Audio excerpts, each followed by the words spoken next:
Basaba kati njala tu sharing video eno. Ensonga lwaki tubasaba sharing video eno. 1. Obwenyi bw'ekitabo gye mpita Facebook mu kuvunula okutuufu mu Luganda baabujjako notification. Kateri muntu asobola kutegeera nti Facebook muntu azze okujjako ng'oli amanyi essaawa era nga ne page eno agimanyi lw'asobola okuba nga asobola okulaba video eno. Kale gwe yakatuuka kwata essimu yo gende wali share button osharingira abantu 9 ng'okozesa WhatsApp oba Messenger. Bw'omala emu esigadde gisindike ogipostinge ku account yo oba ku page yo. Abatayina mu gguukiro kye tuyita access ku page eno yange oba ku account yange aba asobola okulabira ku page yo oba ku account yo tusobola okufuna information bulungi nnyo. Information gye ndeesobolayo si nnyangu yensobola kimbagamu sharing video ntusimbule tutandike kuba sinatandika. Kale gwe naali eyo okugamba sharing video eno esobola okutuuka ku bantu bonna mu Uganda ne mu nsi yonna gye bali batambula gye basinza okukolera akatambi kano. Alright. Bwe mmala basaba okusharinga njala okubaza nnyo mwenna basharinga videos zino ku mitimbagano egy'enjawulo n'abazisala mwe muzita ku TikTok mwe bali nnyo balire ddala kubanga okutambuza information gisinga okugituulira. Kale njala sooka batuma njala mumpitiro omukulembeze wange Omuluba Kyagulanyi Center musaba okusaba okyamekuwa n'eddakiika ntono nnyo. Njala mumpitiro mukulu Segona Lubega akali amaggwa abeereko wano ku video eno. Njala mumpitire Mpuuga bawa Joyce Bagabe Manga abeere ku video eno. Njala mumpitire Muwanga Kivumbi abeere ku video eno. Njala mumpitire Nalongo Sologate Anita Amonga abeere ku video eno. Njala mumpitire Amumyuka omukulu Taiwan abeere ku video eno. Njala mumpitire abajaasi bonna abasavinga mu UPDF mu Uganda bonna mbetaaga ku video eno. Wonna mu detach mwe muli mu camp mwe muli mbetaaga ku video eno. Njala mutagingire wano omukulu akulira Semwayi omukulu James Birungi abeere ku video eno n'akulira Iso ne Eso abeere ku video eno. Njala ko Didigi Daily Drinking General abeere ku video eno Muhozi Kanyarugaba abeere ku video eno. Njagala kabazadde mwenna abali mu Uganda ne okusingira ddala abali mu Buganda region mwenna abazadde mbetaaga. Nja kwetaagako abafirisuuti abafere njala kwetaagako abasajja n'abakazi abava Masaka abazze olwaleero mu Bulange Mengo ogezaako okulaga nti Mpuuga wa mugaso nnyo ne mugezaako n'okulumba omuntu atabalinaako omutidde nnyo bakulu. Temufa tujja tambulira muleke bagikwatemu tugenda tambulira ffe tetuna kyakkola bali mu kuhakinga wifi. Ezo video za wale Facebook ya bali mu kukwata mu kali ba hakinga wifi okutatankanya network ekyo tetujja kirwako. Alright. Njira mumpito na akagroup akakulya mukulu no Ibra Mutesasira abalumbye omulongo kato muganda wa Iso Mufumbira nabo beta ku video eno. Njira mutagire seriti bahabula tabase mutano wa Karekezi mukyala we Janet Kembabazi ne Abedi Wanika ne abere ku video eno. Tuko tusimbule. Kale njira mu sharing video eno kamaro kuyisawo akalango kabakama babe kamukokka then tuyoke tugende ku video eyatulese. Alright. Kana kalongenda kakuba mwezi guno gwokka anaba tasobodde kufuna chance ebisigadde munange sagalo nenye nzo gwanga mbango koze okubuulira kiki olina okukola. Gowenna eyandiyagadde ogenda mu musomo guno oba ogenda ke Canada nga oyita mu semina eno kuba n'okufuna semina oba okufuna omuntu yena kuva invitation si kyangu. Naye njero ko mukisa guno ogende obuze ku mukyala ateeka semina eno ajja kuba kwangwiza ku bintu byagala.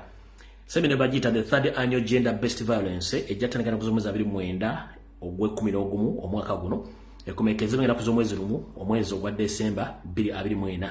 Omulamwa omukulu ku semina eno gujja kuba gender based violence and intersectionality gwe mulamwa omukulu. Semina eno ejja kuba etegekeddwa mu ggwanga lya Canada. Ekifo agenda okutegekebwa oba omusomo guno ogenda okubeera gujja kubeera mu Toronto Airport Marriott Hotel. Ejja kubeera mu kifo kibayita Toronto Marriott Hotel 901 Dixon Road Toronto on M9W 1J5.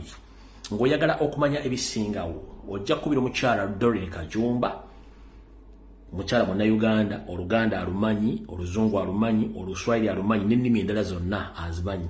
Ojja mufuna ku simu ye ey'omu ngalo eri kasalaba emu +1 647 nkiddamu eri +1 647 eziddako zibera 929 essendi yayo 0340 kajidde mu Luganda ng'oyagala kufuna omukyalo n'akunnyonnyole ku bikwatagana ku semina eno ojja mufuna ku +1 647 929 0340 akunnyonnyole ebisingawo ku semina eno ey'akalanke kuba kano kokka guno omwezi tukaggalewo tukole ebirala. Alright. Kati kansubire nti video erikiriya njagala abantu basatu okumbulira nti sound erikiriya video erikiriya tugende mu maaso kubanze wano kati banzigyeko buli kimu sikiraba. Njagala abantu basatu muntegeeze nti video eri loud and clear tugende mu maaso. Bagezaako nnyo okukwata mu wifi yange. Njagala muntegeeze video eri loud and clear. Hamza Cheyune clear. Nachanzi Pauline video eri clear. Alright, kati katusimbule video lwalero. Mwe namanya kimolimpa. Katutandike n'ekigulano kikyalero. Njagala kiweereza wasanya kalu kya Peter Mayiga, Salonga Mulengejja. Salonga Mulengejja kansubira nti oli bulungi munnange je waliko gy'otuusaako engalo yafutubbala ku Buganda emmengo. Munnange nno akalowoozo kalero nkakuwadde era okawulize bulungi gwe ne bafere banno abatudde emmengo kankakuweereze kajja kujja otuka bulungi nnyo. Omanyi bagamba nti mbulira gw'oyita naye nkubuulire empisa ze. Abasajja abali emmengo bonna mukwekaza teri yabakwatira nsawo. Wasanya kalu kya Peter Mayiga otufuukidde akayinja mu ngatto olw'ensonga nti okulaga n'abasajja abafere nga muteekawo program ebitali mu mateeka nga mwagala nsimbi. Ennaku gye buvudde katonoko ekitongole kiwooza ky'ensimbi kyavaayoko ne kigenda tandika okuwooza ensimbi kwezi z'olosootoza mu Baganda emmengo n'ovaayo n'otandika okukaaba mbu ate revenue ensobedde etandise okuyingira emirimu gyange mukulu.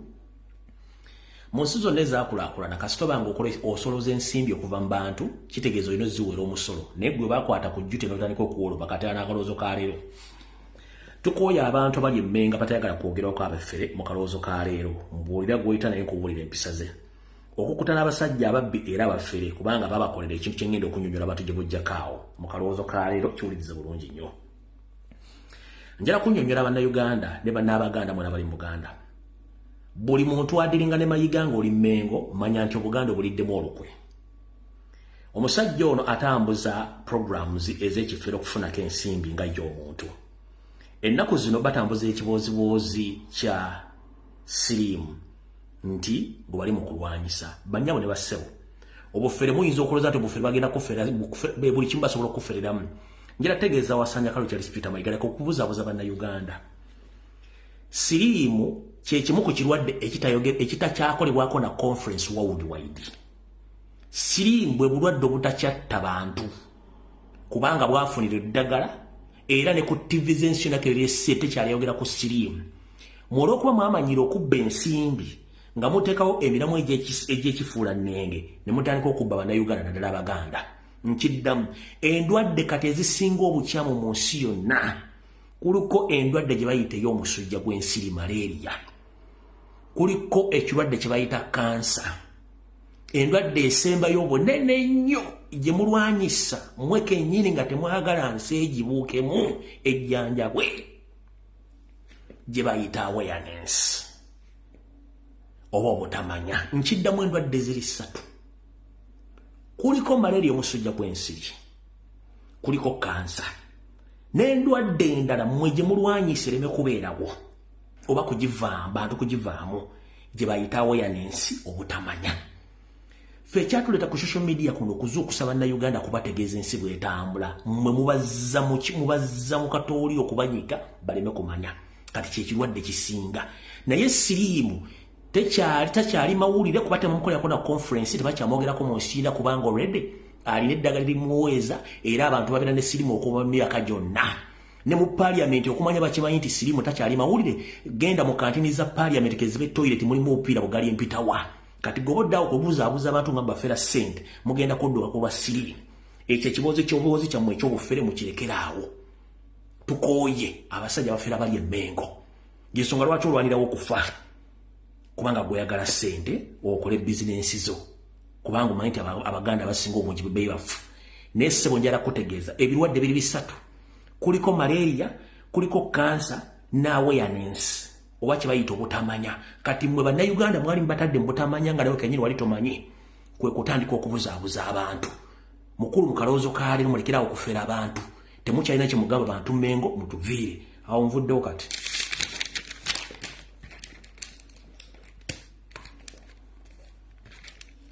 ngenza mu kiggulalo gikyaleero ekiggulalo gikyaleero jala kiweereza bawa Joyce Bagabe Mmanga omukulu Mathias Mpuuga Nsamba olwaliro gwe nnyongeddeko erinnya kwe bayita Honorable Hooligan mwogeddeko erinnya baliyita Owekitiibwa Hooligan Mathias Mpuuga Nsamba nkiddamu mayinza na dictionary y'amanya njala mumpandikira erinnya lino amanya gano mu comment section yawo olwaleero gombadde muyita Mathias Mpuuga Nsamba mwongeddeko erinnya lino yewe ekitiibwa Hooligan Mathias Mpuuga Nsamba mukitegedde bulungi nnyo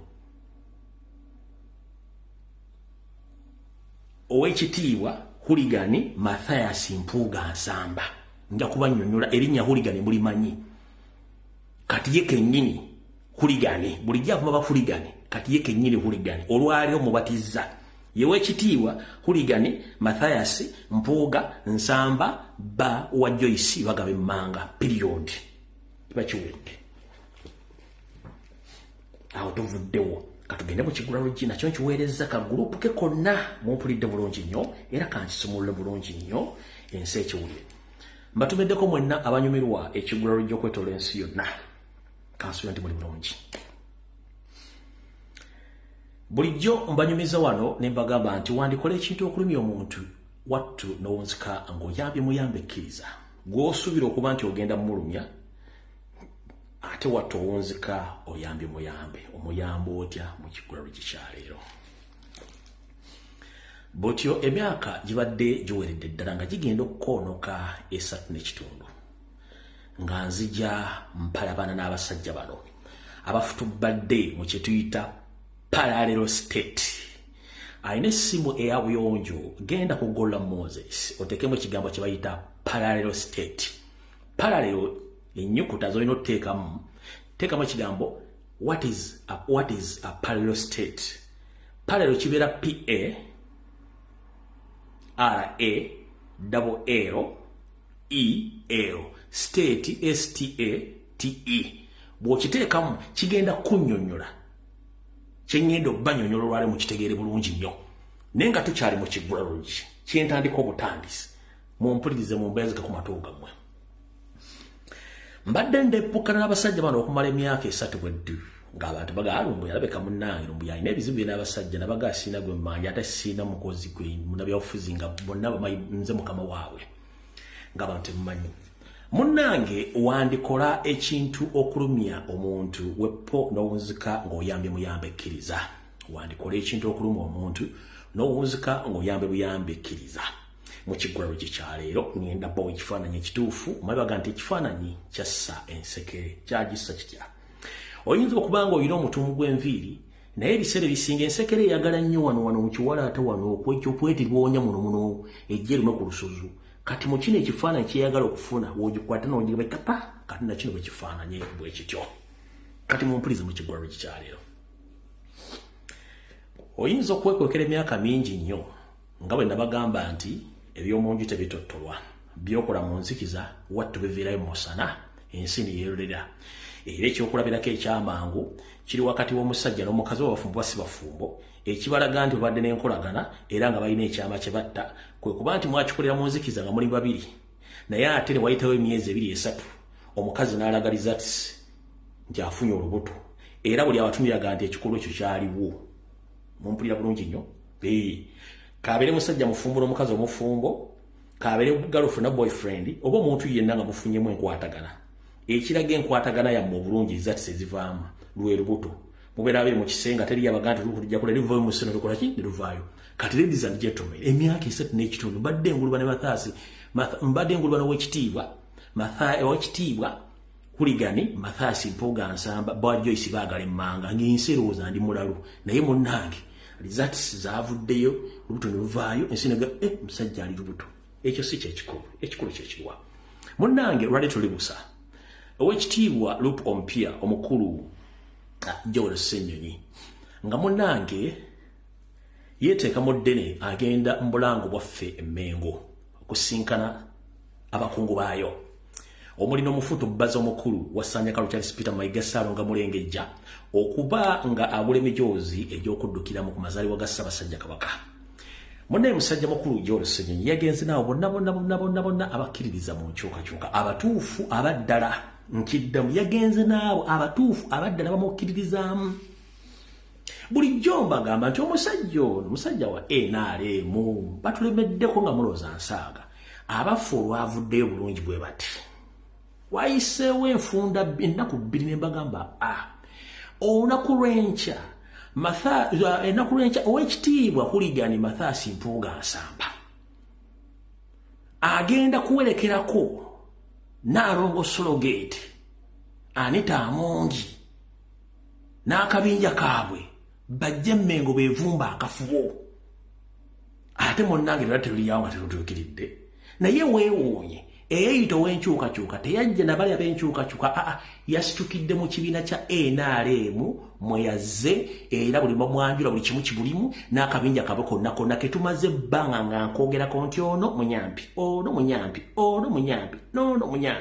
munyampi nga beenaanise mu busuuti emitega nswera nga tebaswala beekazanga abasazi b'ebyayi ku kkubo omanyi abasajja abo bazibu nnyo naye kyatuukiridde bulungi nnyo ne bajjira mu suuti ennungi eya National Labourers Movement era nga mukyo National Labourers Movement ngera ekulembeddwamu n'ababbi n'abafere Naalongo Sologate Anita Amongi era ne beeyanjula bulungi nga ba NRM naye nga ab'oludda oluvuganya abatuufu bo baaliyo ennaku bbiri emabega bano abakulu tebaaliyo mukitegedde bulungi nnyo. Kiki ekikulagira mu kiggwalo kino ekyalo kikulaga nti wandikola ekintu okulumya omuntu n'owunzika ng'oyambekkiriza otya.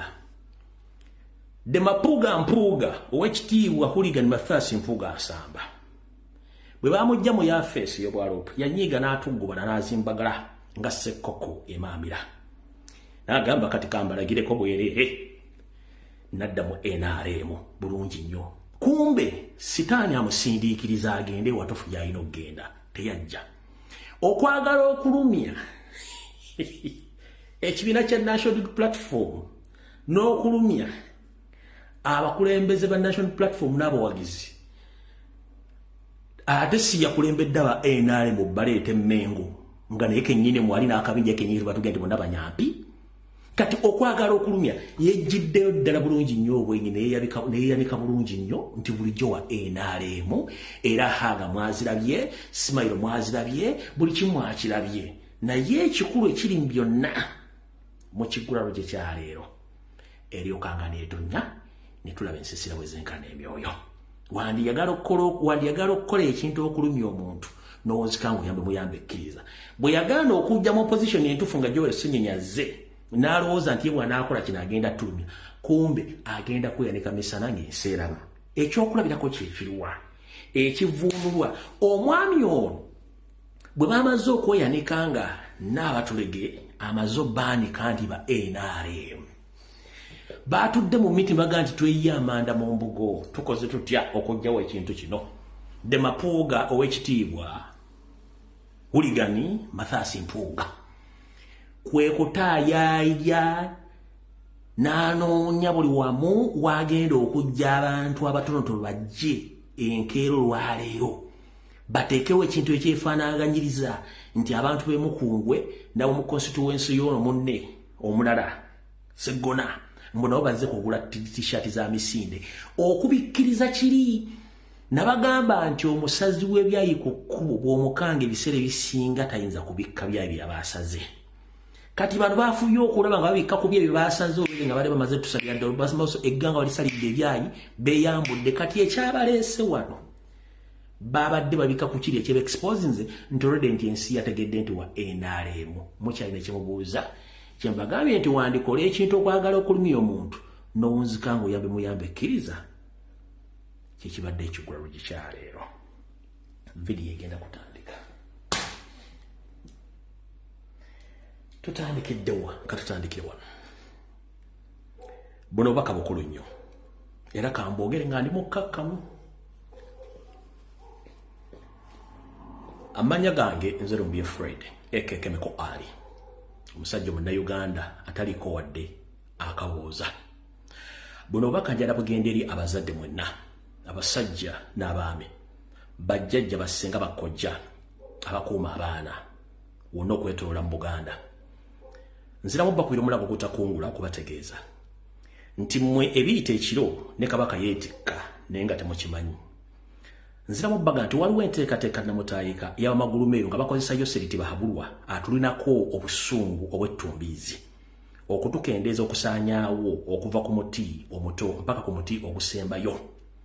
Mu nkola eno bazze bateekawo emiteeko egy'okusibaga abaana baffe ne tujja nga tugirwanyisa gamba ng'okubagema ssennyiga 19 n'okubagema ebirwadde ebitakkirizibwa mu mateeka ne babikola nga bayita mu kitongole eky'obulamu ekikulira omukyala Ruth Achenge n'omukyala gubayita mukyala wali awera naye ali mu famire ya Museveni nga bateekawo nteekawo y'okugema abaana. Naye njala bategeeza baganda bange okugema okugenda mu maaso mu Uganda kumenya amateeka kubaga nti bagema omusujja gw'enkaka gubayita yellow fever. Bakukikola mu mmenyi mu amateeka bali mu kuba baana butwa. Okusinziira ku sources zange bangambye bategeeze mwenna abazadde tokkiriza mwana wo kusibagibwa na mpiso oba na ddagala eryo kubanga mujjukira lwana abasajja bano mu kiseera bwe baakubiranga okusibaga abantu mu ssenyiga 19 baasibaga abaana b'abantu n'abantu abasinga obungi baafa okutuusa lwe nakirwa nakyo n'ekikuba wansi n'ekimegga. Butyo kigenda mu maaso okugema abaana bammwe. Basindika emmotoka eza state eza Seemwayi n'eza Iso okugenda okuraidinga amasomero nga bakwata abaana bamwe nga babagema ku kifuba. Buno bakuba butwa bwennyini nkuge baagala kendeeza nnamba ya Muganda. Kati gwe Omuganda naawe atali Muganda ng'osisira mu Buganda eno message yo gendo ojja omwana wo ku ssomero nga tebannatuuka ku ssomero okugema mwana wo nkiddamu. Gendo ojjeyo omwana wo nga tebannamugema oba ali mu kisulo oba ali mudde. Okuzaala omwana oyo si kyangu. Abasajja muspendinga ssente mu kwana abakazi. Abasajja mumala amaanyi nga mwefulukuta okufunisa abakazi embuto. Mumala ensimbi okuza abaana abo. Bwe kiri ne kubakyala mwetika embuto ne mukuza abaana nga gavumenti bayambyeko. Omuntu aveeri atya n'atandika okwerijjira ku mwana wo atandika omusibaga ate bw'anaalwala tagenda kuyambako nga kyamukubye butwa. Maama taata senga kojja Muganda yakugamba tokkiriza mwana wo musibaga. Eno nteekateeka namutaayika lwakuba nti babafulumizzaako mu maapu ng'eraga nti bagenda kugema eggwanga lyo n'ekigendera kyakugema abantu bali mu Buganda. Kendeeza ennamba y'abaana Abaganda. Kiikyo bwe mula disitulikiti nnyingi ze baataddeko ne tageti yaabwe ya Buganda. Kati gwali eyo ng'olina omwana wo mujje ku ssomero mujje mu kisulo. Ye lwaki tagemesa baana be? Lwaki tebagemesa baana baabwe? Kubanga bakime kye bakola kikyamu. Nkugambye Muganda wange ali eyo tokkiriza mwana wo mugema kubanga babagema bikyamu, babagema butwa. Kino kijja mu sources zange zirirayebu babagema butwa.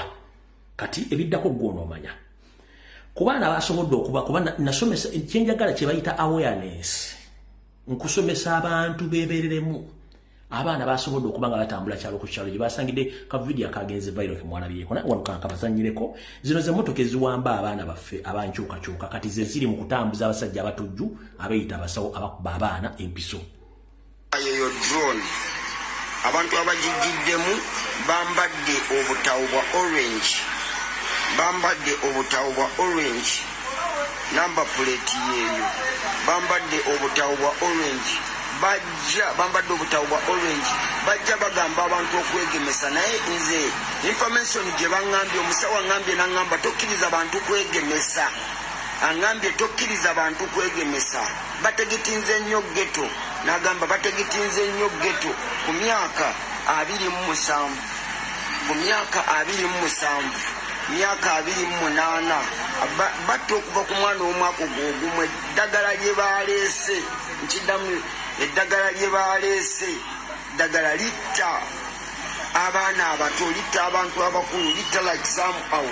Okiraba litta buli kimu, okiraba litta buli kimu. Adda ntunuulidde ne mujjako kamera w'emmotoka avuga drone, okiraba litta abaana abato. Eddagala lino temukkiriza kwegemesa, temukkiriza kwegemesa. Bambadde obutawu bwa orange.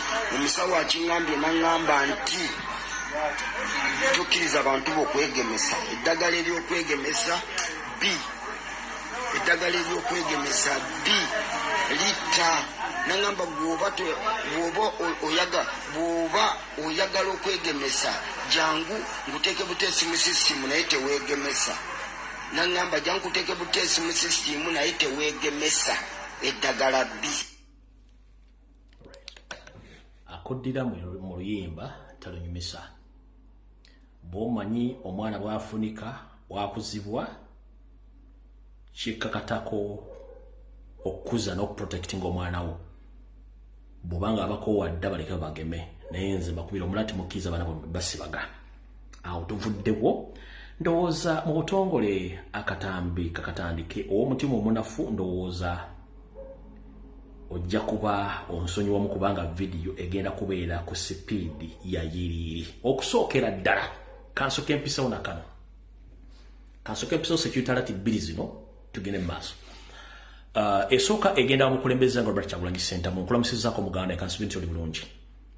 Mfunye information akawungeezi ka leero nti Yoseriti Bahabulwa, Muhoozi Kanyerugaba, James Birungi n'ebitongole ebyokwerinda bazzemu enteekateeka empya ey'okwagala okukolesa ensi eno ewoomera buli omu.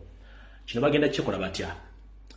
Ebyobutwa bibireka bikyabasobedde ne information tebakyagifuna bulungi. Kirako ina abantu bwejjaka batakyasobola kutuusa information wa Yosiri. Bagenda kukozesa okusinziira mu kitabo kye bansomedde bagenda kukozesa system gye bakozesaamu. Yaliko nguli w'omukulembeze w'eggwanga lya Amerika gwe bayita Kennedy gwe bajja mu ngeri y'okumugemera mu kibangirizi nga bagenda kukozesa abasajja abagwira naye emmundu zigenda kubeera za wano. Bagenda kuba kutambulirako so bansabye nkutegeeze ku lw'eggwanga n'obwagazi kubanga bana basajja bo myaka gibaweddeko. Bw'oba otambula emmotoka yaffe eri etayitamu by'okola era okendeeze ne kukufulumya omutwe oba omubiri gwonna ng'owuwira ku bantu. Bansabye kugambe ngo kuba olwedde abasajja bagenda okikola we bali bakulondoola era ne program bazimanya woogenda okutambulira. Kale omukulembeze njagadde okutegeeza nti abasajja baleese mwe bali olwedde bakutambulirako okumanya position ki banaakusanga banaakufunira naye ndowooza kyandibadde ekikulu n'otambulira emmotoka yaffe etayitamu by'okoola ate n'okufulumya omutwe w'omubiri waggulu kukendeeze oba si kyekyo osobola okuddamu n'oyambala bulletproof ya feri n'obanga ekubeerako naye ekikulu bano abasajja abagemera wala batera nnyo okukozesa ensingo oba omutwe. Eno mu kifo bayinza okumanya tuyinza okubanga weeganze bakozesa nnyo ensingo wano oba bakozesa nnyo omutwe oba okukozesa sigida. Point ziba ssatu batabya no mu sigida batera kuba wano oba batera either kuba wano oba kuba wano oba kuba wano. Point ziba ssatu. Wano ebiseera ebisinga bamanyi nti ote kubanga olimu oyambadde kati point ziba ssatu. Eno wano mu nsingo oba kuba direct wano mu scalp oba wano mu sigida ne bakuyiwa obwo. So omukulembeze njagadde okutegeeza nti enteekateeka zaawedde. Kirimu Yoseri kennyini James Birungi ne SFC Muhoozi Kanyerugaba naye mwakiri baki authorized kubanga bakimeti bali set ne ku kikigenda kuddako mu Uganda. Alright, ekyo njagadde okitegeera. Kati muno baka njala bugende eri mwenna abajaasi ba Uganda Police Defence Forces boli barracks gye muli wabuli lidaki gye muli. Njala bategeeza nti okusinzira ku resources zenina gwe muyita nti CDF omupya Daily Drinking General ono ayina enteekateeka egenda okutta abasirikale abamadala ag'enjawulo abawerera 165. List y'abasajja bagenda okutta bali 165 okwetolola barracks zonna. Kino akikola olw'ensonga kati agenda alambula buli barracks. Ne buli barracks gy'atuukamu ntegeezeddwako nti badisarming abasirikale 2 days before nga tannajja. Kye tuyita okudisarming omusirikale kwe kumuggyako ebyokulwanyisa byonna n'asigala nga talina kyalina. Emmundu eziteekebwa mu amare ne zibeerayo nga n'alina ekisumuluzo atambuddemu nga teri musirikale alina kyakulwanyisa kyonna. Agenda okujja ng'olwedde baba disarminze dda kubanga ajjako amajja afumaze okufuna information olwo tebamwagala. Era kati ekyo kibategeezezza nti alina mission yakutta abasirikale 165 already nga yabatandiseeko dda nga yakattako 2. Kasooke bategeeze omukulu ono yafudde Brigadier General Stephen Kiggondo teyafudde bufi nti yagudde mu kinaabiro. No, Brigadier Stephen Kiggondo abadde amyuka ejje eribongera ennyonyi mu bbanga bali Air Force.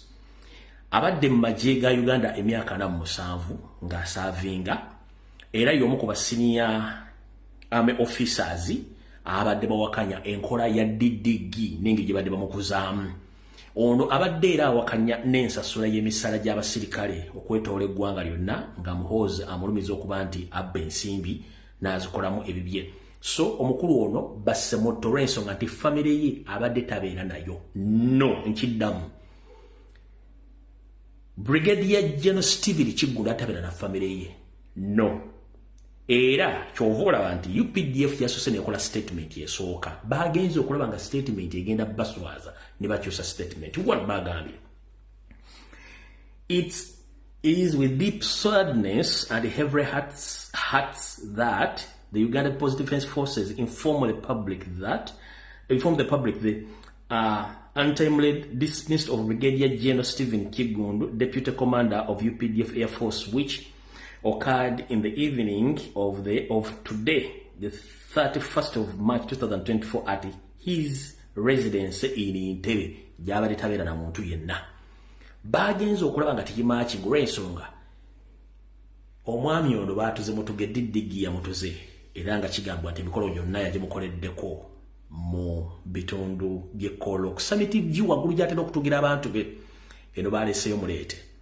Bagenze okulaba nga kigenda balya kye baakoze okimanyi kwe kugamba nti ate omukulu amasannyalaze gaamukubidde mu kinaabiro ng'anaaba. Nkiddamu. Kwe kukyusa statement later ne bagamba nti omukulu amasannyalaze gaamukubidde mu kinaabiro ng'anaaba. Ekyo kikyamu tebaamukubise amasannyalaze sige gaamukubye. Gayi yafudde baamusebusi ng'amaze okukola ki? Bamaze okumu-executinga eyo mission DDG kenyini yagibaddemu oyo n'amugyawo n'amuwona. Mutegedde bulungi nnyo aba UPDF mwenna. Kati the same olunaku 2 days back era Nakasongola Cantonment Barracks omukulu Muhoozi Kanyirugaba yasseeyo Lieutenant Max Sekitooleko ono abadde legal officer. Naye bagala jijjako mugiwulire ennyumba. Nkiddamu. Era ennaku 2 mabega Muhoozi Kanyirugaba Nakasongola mu Cantonment Barracks yasseeyo Max Sekitooleko musajja Muganda ng'ono abadde legal officer wa UPDF. Ono yamussa atya. Bamusetinze abantu ba bulijjo ng'afuluma mu barracks ne bamukolako mob mu yadde alina omutuuze gwanyaze, which is not true. Ono yadde amusetinze. So abasirikale mu UPDF bagenda kufa enfeero. 1, abamu bagenda kufa mob, abalala bagenda kufa butwa, abagenda kufa blood clot, abalala bagenda kufa cardiac arrest. N'abalala bagenda kunyigibwa basalire emisango gya treason olw'obutalina talina bugumiikiriza babase ku firing squad. Zeze engeri gye bagenda okufaamu. Kati mu bbanga lya wiiki emu yakattiramu abantu 2 n'abalala mutajja kutegeera. Kati system gye bagenda okukola abamu tebagenda babikanga, bagenda bayisange eyo baziike nga temutegedde. So yo ye DDG omupya gwe bayita CDF gy'emirimu gyakola. So ono Brigadier General Kiggundu teyafudde mbufu. No. Basole bayita statement yagudde mu kinaabiro. Bagenze okulanga egenda boss baga nti masannyalaze gaamukubye. Gwese omukulu Felix Kulaija wera kuŋŋamba nti Brigadier General Mulamba ennyumba gy'abaddemu emyaka oluzanaabiddemu olunaku lwajjo. Tiyanabiddemu olunaku lwajjo. So mwasemutte. As simple as that. Kati katugende wano wenjagala video etandikire bulungi nnyo. Video egenda tandika etya. Njagala etandike. Ekisookera ddala nja tutwala omukisa guno omanyi akola obulungi asiimwa. Yoseriti Bahabulwa njagala kwebaza n'ekitongole kya Uganda Revenue Authority. Emisolo gye mwatadde ku bintu ebikozesebwa bya bulijjo mwataddeko mitono. Njagala muntereyo emisolo emirala. In fact, I'm not going to complain. No. Please find other way of adding more taxes on other commodities. Please munyambe mbegayiridde tibahabulwa Uganda Revenue Authority please munyambe engeri gye munoonyamu ssente niwe kiba kitegeera nti oxygen mu Uganda buli muntu asobola musasulira omusolo ngo muteekeko oxygen ku musolo bino mwataddeko simanyi seminti simanyi mafuta bitu no ebyo tebimala buli kimu kiteekeko omusolo please munyambe for the first time kannebaza tihabulwa thank you very much njagala buli kimu kiteekeko omusolo ne bwa oxygen nga gutussa mu mpengo muteeko ka oxygen meter ngoba kalinga kana akayaka please tuyambe okitukolere ekyo tuyambo kito for the first time kankwebaze kwebali nnyo bali Uganda Revenue Authority tibahabulwa mwebali nnyo era ne mu parliament abantu temugezaako okukola kye tuyita a discussion of objection of those new taxes no please support them baziteeko n'emira bulungi nnyo mbegayidi temu discussinga increment yo noba ku musolo gono gubataddeko please muongereeko mbegayiridde muongereeko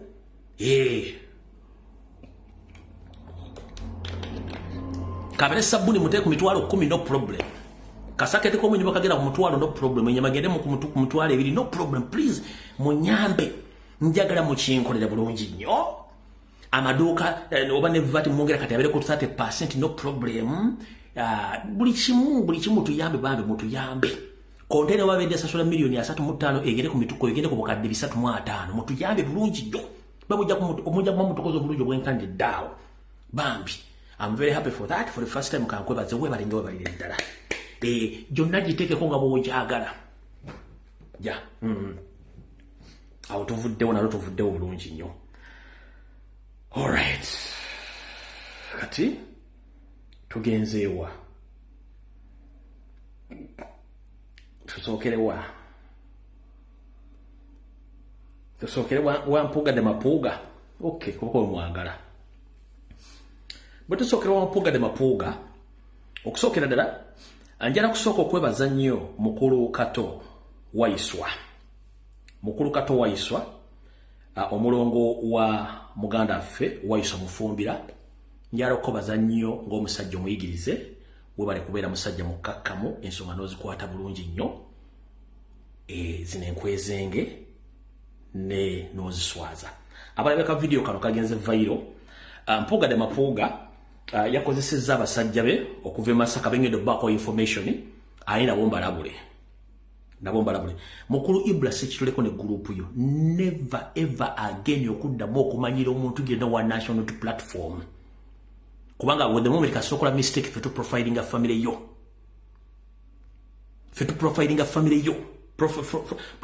profile ya family namba nagifunye ddange era exposing on social media tuketusibule video bulungi abasajja bano bwe bamaze okweyambula nti kati ba NRM ne bataddewo ekikolokolo kibadde Mmengo olwaliro gye basangidde muganda waiswa mufumbira ne baagala omutuusaako ne baagala omukuba olwaliro ne badde video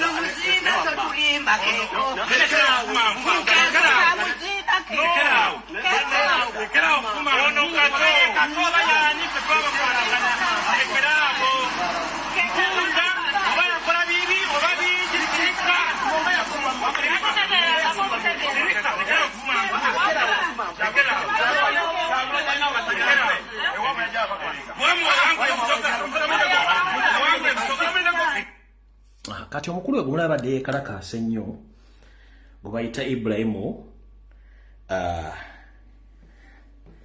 Muteesaasira mukulu oyo abeera Masaka eyo yabadde yeekaalisiza ng'ayagala okutuusa obulabe ku muganda wa kaki muganda wa waiswa mbwavuma naye njala bagamba nti amazima galuma bano bonna ekibatawaanya mazima okuva lwabaga omusajja oyo nti ssente wazifuna mbukyamu tayogeranga ku nsimbi yatuuka ogenda ku mutimbagano ge n'ayogera ennimi zonna omuli olukukusabbiini olucapadoola olunyarwanda oluchina olufalansa n'oluzungu n'ateekamu n'oluddica naye olulimi lwagala bamuzala mu Luganda teyawandika the post ya sentence B kitegeeza nti kituufu akimanyi.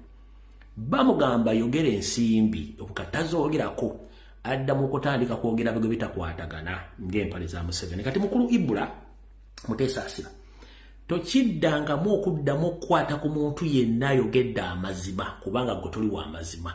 Njala gategeeza meya we Masaka omukyala Namayanja ngenda kusaba omwami lwe baŋŋambye nti gwe mwakwasa ttenda y'ebikuyola kasasiro mu kibuga Masaka.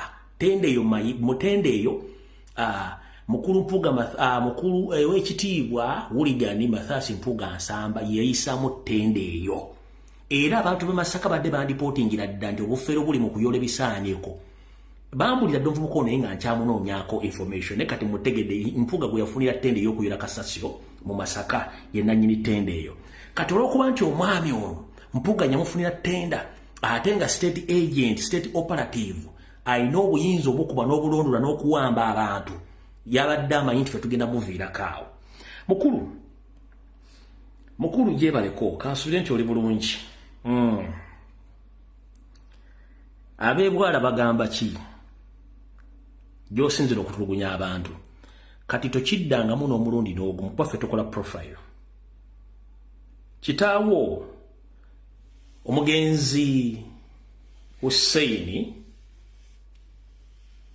Kataabo teyamanya kyeyazaala. Kitaawo omugenzi Hussein Kataabo teyamanya kyeyazaala naye kyeyazaala kigenda muleetera obuzibu. Ono si ye nnyoko, oyo si ye nnyoko, oyo nnyoko.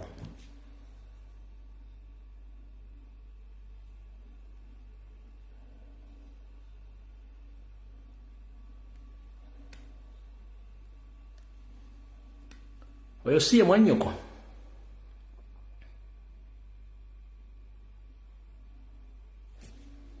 Genda mpola.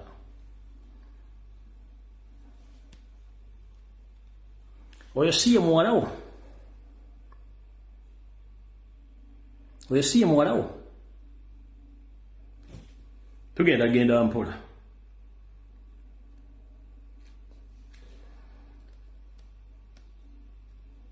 Oyo si ye mwannyoko Luyiga Shanita.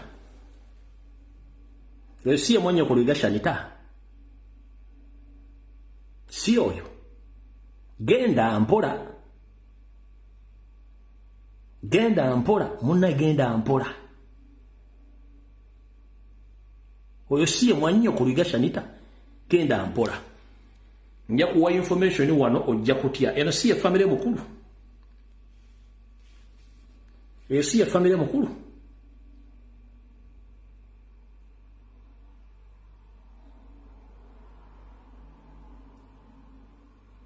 Oyo si ye family yo. Genda mpola. Manyi mujja ne mukola ebintu nga temumanyi abantu basobola obbategeera. Ne ffe twabagamba we mutuukira okujjo ffe tujja bategeera bulungi. Oyo si ye mwannyoko.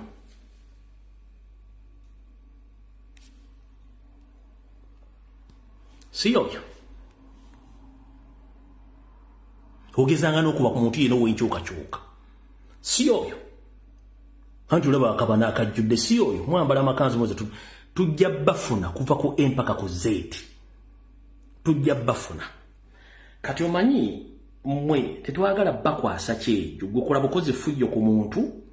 Okole fujjo lyo ojja kutegeera nti abantu bakola ki? Abantu balina information ayi tusobola ogifulumya. Muganda wange gyebaleko. Kakati nze ndi mutuuze wa Munyendo mu constituency ya Nyendo Mukungwe twaliwo omubaka Honorable Mathias Mpuuga Nsamba.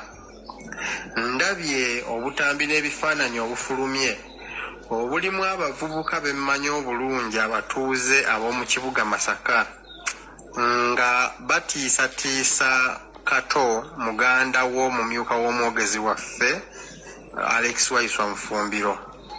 Abavubuka abo bakulembeddwa omuvubuka oyo omuwanvu abadde mu kkooti eya bbulu bamuyita Ibula Muteesa Asira. Ibula Muteesa Asira mutegesi wa bivvulu era mutuuze ku kyalo kijja bwemi wane Masaka. Yibula oyo y'omu yali mu ttenda ey'akasasiro mu kibuga Masaka nga ttenda eyo yagifuna ng'ayita mu Honorable Mpuuga. Ajonnyesezza bannamasaka mu ttenda eyo gye yakwata era abasuubuzi bonna mu kibuga Masaka bamwekokkola. Omuntu y'omu kyakoze ku kyalo kijja bwemi mu baka abasajja nkoko baana. Akaze kafiira ku mugumba mbuulira gw'oyita naye nkubuulira empisa ze nono mu kujja ebiwojjolo by'abasajja babakazi abafumba ku kyalo tali yamukwatira nsawo era ng'eyamufunira ttenda Mathaasi Mpuuga Nsamba wuligani. Tugenze mu maaso wulira. Era abasuubuzi bonna mu kibuga Masaka bamwekokkola.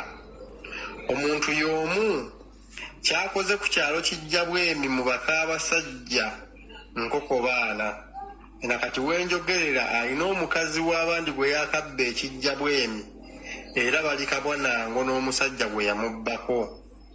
Ekiguruupu ekyo kyonna nga bw'okirabye beezira kuwulira nti omuntu ayogedde ku Mpuuga bakulumbagana.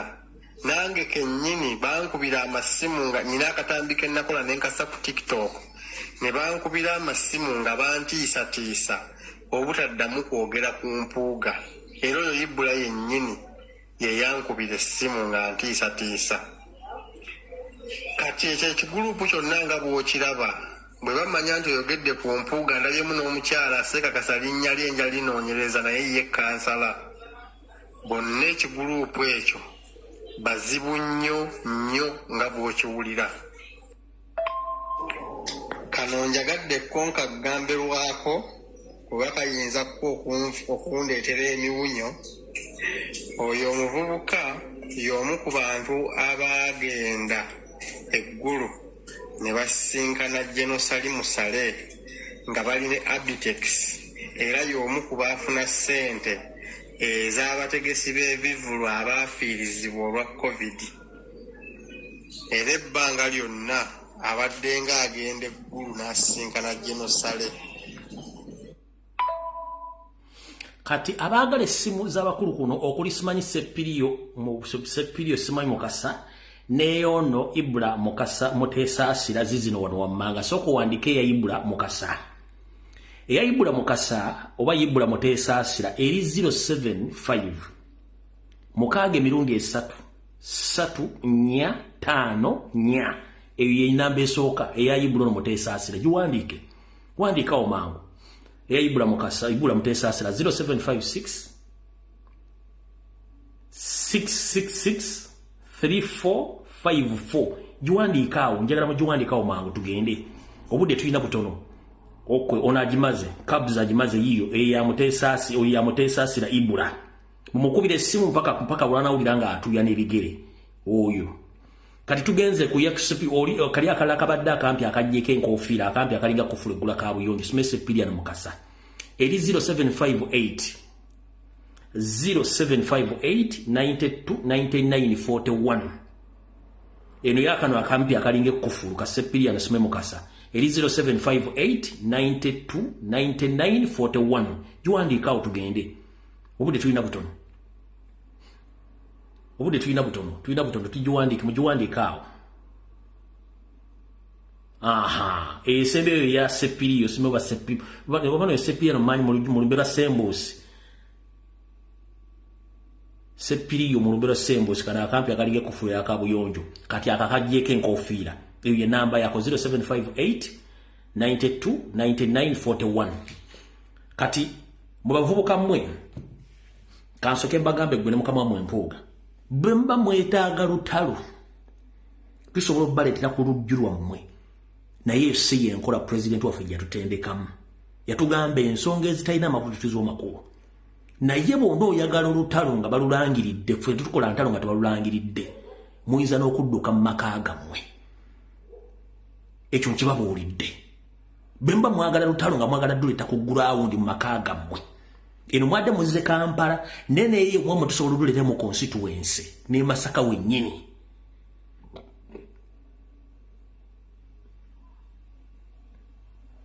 Chengendo bagamba. Era ndowooza mulaba omwami ono abantu badiringa nabo mubalaba. Bebo bebadiringa nabo. Nebo laba amagulu zo kuzatega mutusa mu December lengera agamba ati agenda kuba abantu amagulu tega mutusa na mu December lengera amagulu oba kategano gatunudde kino kitunudde oba kano okugulu kutunudde yagamba agenda kuba abantu no magulu tega mutusa na mwaka gujja ne yama ayina akamotoka mulinga etumu ya kasasiro mukulu Masaka ali abasawo bantu batobagana bakuwa kumpekeza diwami ne basoka bakudiwaminga bwe bakuwa tenda za kasasirize Masaka kasasiro walya muri story Mpuuga bwe yakuwa tenda za kasasiro we Masaka kasasiro walya muri story kubanga oluto lukulinga entumu ya kasasiro yenyini gwoyora daba akabuto ozala ddi mukulu nsanji Ibula mutesasira nsanji ozala ddi oba gwali ansanji nga tetumanyi bujjo tunonya ansanji mu katabo k'engero nga tetumanya ani yali ansanji amagulu gakulinga emitego gy'enkwale ate omusali naku zino mungi nnyo enkwale tezikyala bisime gundi mwe awo katuve wamma tugende kubanga gwe sina budde bwo kati kati mukano ka video mugenda kulaba bakazi awo bennyini kuba video nze sina kyenancamula bulungi nnyo kano ka video mwe muli abakazi bano abadde beekyanga abakazi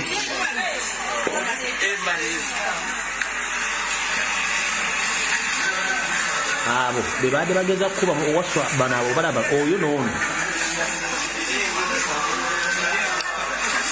kati tugina emyaka ono namukadde mbw akuba omuntu olumu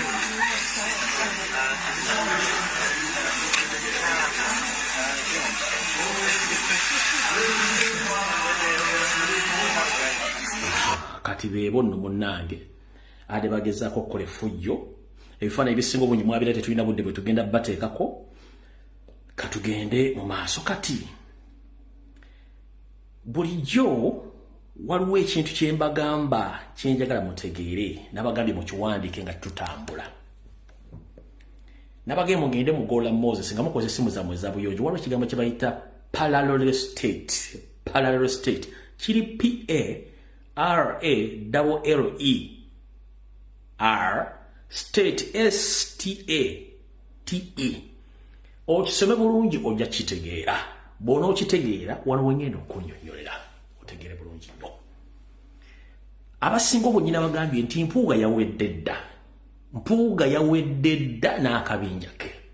The only obstacle we have in Uganda is called Wasanya Kalori Charles Peter Mayiga Salonga Mulengejja afutubadde Mengo nemwe temwamanya. Reason being obutamanya si musango ne temwamanya.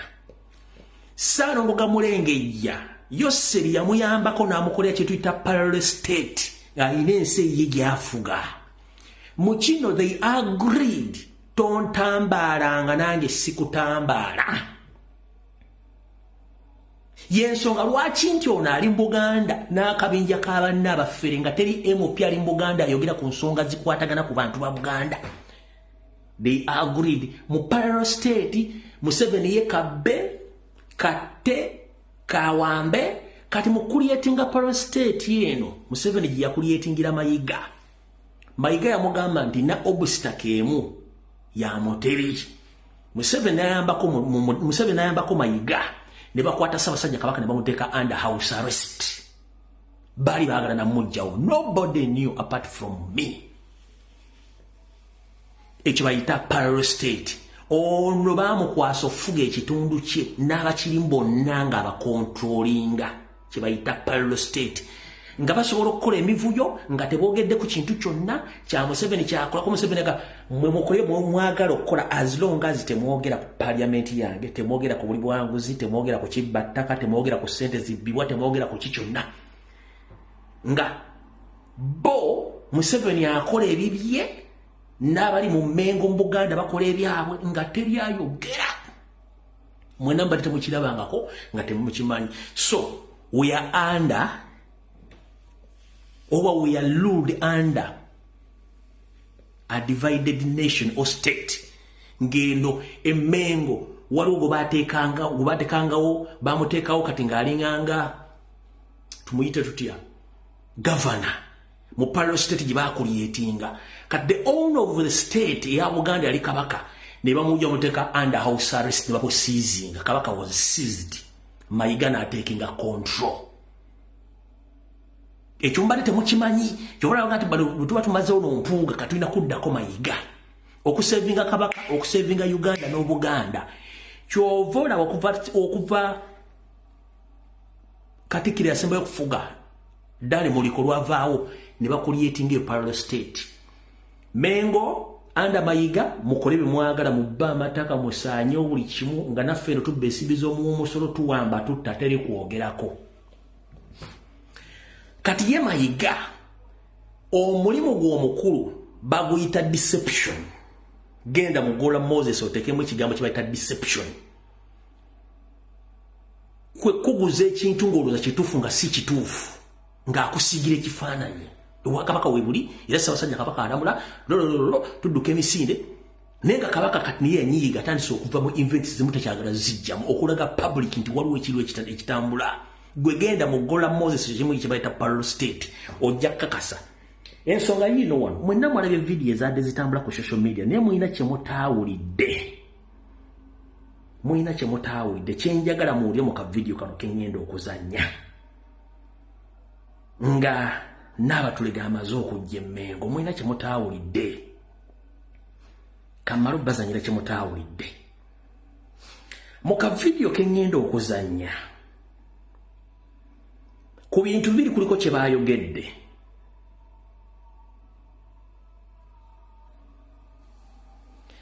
either badde balumba Kyagulanyi obadde bajerega Ssaabasajja Kabaka ku bintu bibiri kubanga microphone y'omu ne yakuteka video kano teyapiikinze sound bulungi nene ekintu kyenjagala muwulire wakati awo bana abasatu basekedde kubanga tosobola kumanya nti yogera ku kigambo Kabaka n'oseka amagye mulukufu that means either babadde balina ekigambo kyeboogera nga kijerega Ssaabasajja Kabaka nti we took over the kingdom kati oyina eyita Kabaka ali luddawa oba babadde bajerega Kyagulanyi nga baga nti oba oleyita omubanda wa Kabaka ne kibasesa kyembagambye we are under parallel state mwe temwalaba ebintu bino byonna naye nze nabadde mbyetegereza kandawo bakeekano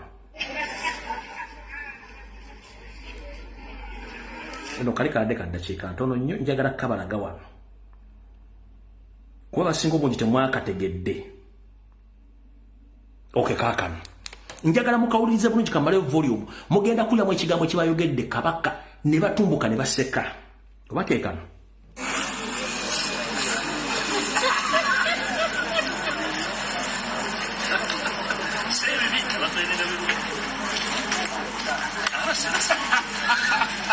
no sikeekano waliwo kenjagala kaakano njagala buli omugula essimu yongeza essimu yo ono munnamawulire teyapekinze kigambo teyabimaze bulungi bibadde boogera nekyabaleetedde okutumbuka naye nga kirimu erinnya Kabaka kaakano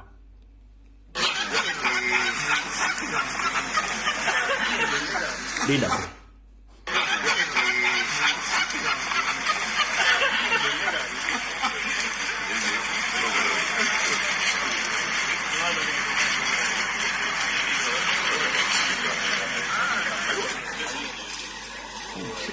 n'akantu kennonya kenjagala muwulirize bulungi nnyo pozi nga saakadda downloadinze wano kenjagala muwulire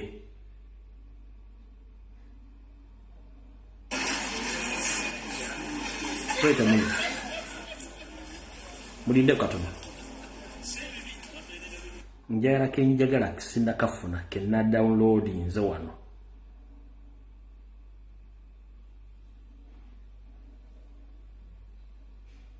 toza kanzanye kano kayinza okuba kalimu kano oba I'm not sure nze nakatadde mu gundi ndala let me see bakeko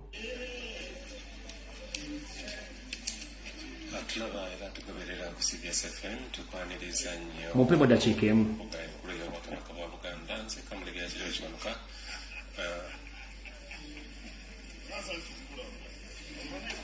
mulinde katono nnyo 1 minute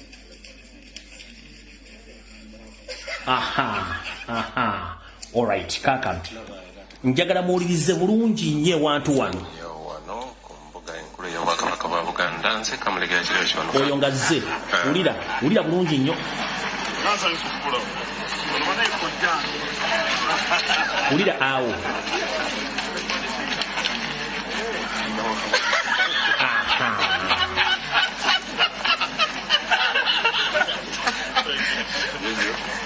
akenjagala kokka mukateeko ka attention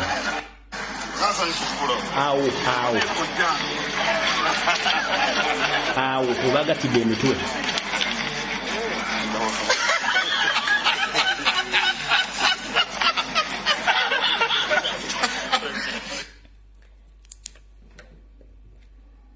abasinga obungi mwalaba vidiyo zino naye temwasobodde kupi omwana bagamba nti nze ndi wandali bwe ntunula ku lutindo ndulamu leeni zinnya kati leeni ensemba yeeno nze gyempita kuba lwe lutindo lutuufu kati abasinga obungi mwalaba vidiyo zino naye temwapikinze mu kantu ako baagasse emitwe abantu basatu okuli Mpuuga Mayiga ne Tayebwa statement baagiyisizza ono ow'amawulire teyapiikinze ne mwabaddemu ekigambo kabaka naye nga mulimu oba either badde bajerega Kyagulanyi oba okujerega kabaka yennyini kubanga bano olange engeri gye badde basanyusemu nga kinga nti we've already took over the kingdom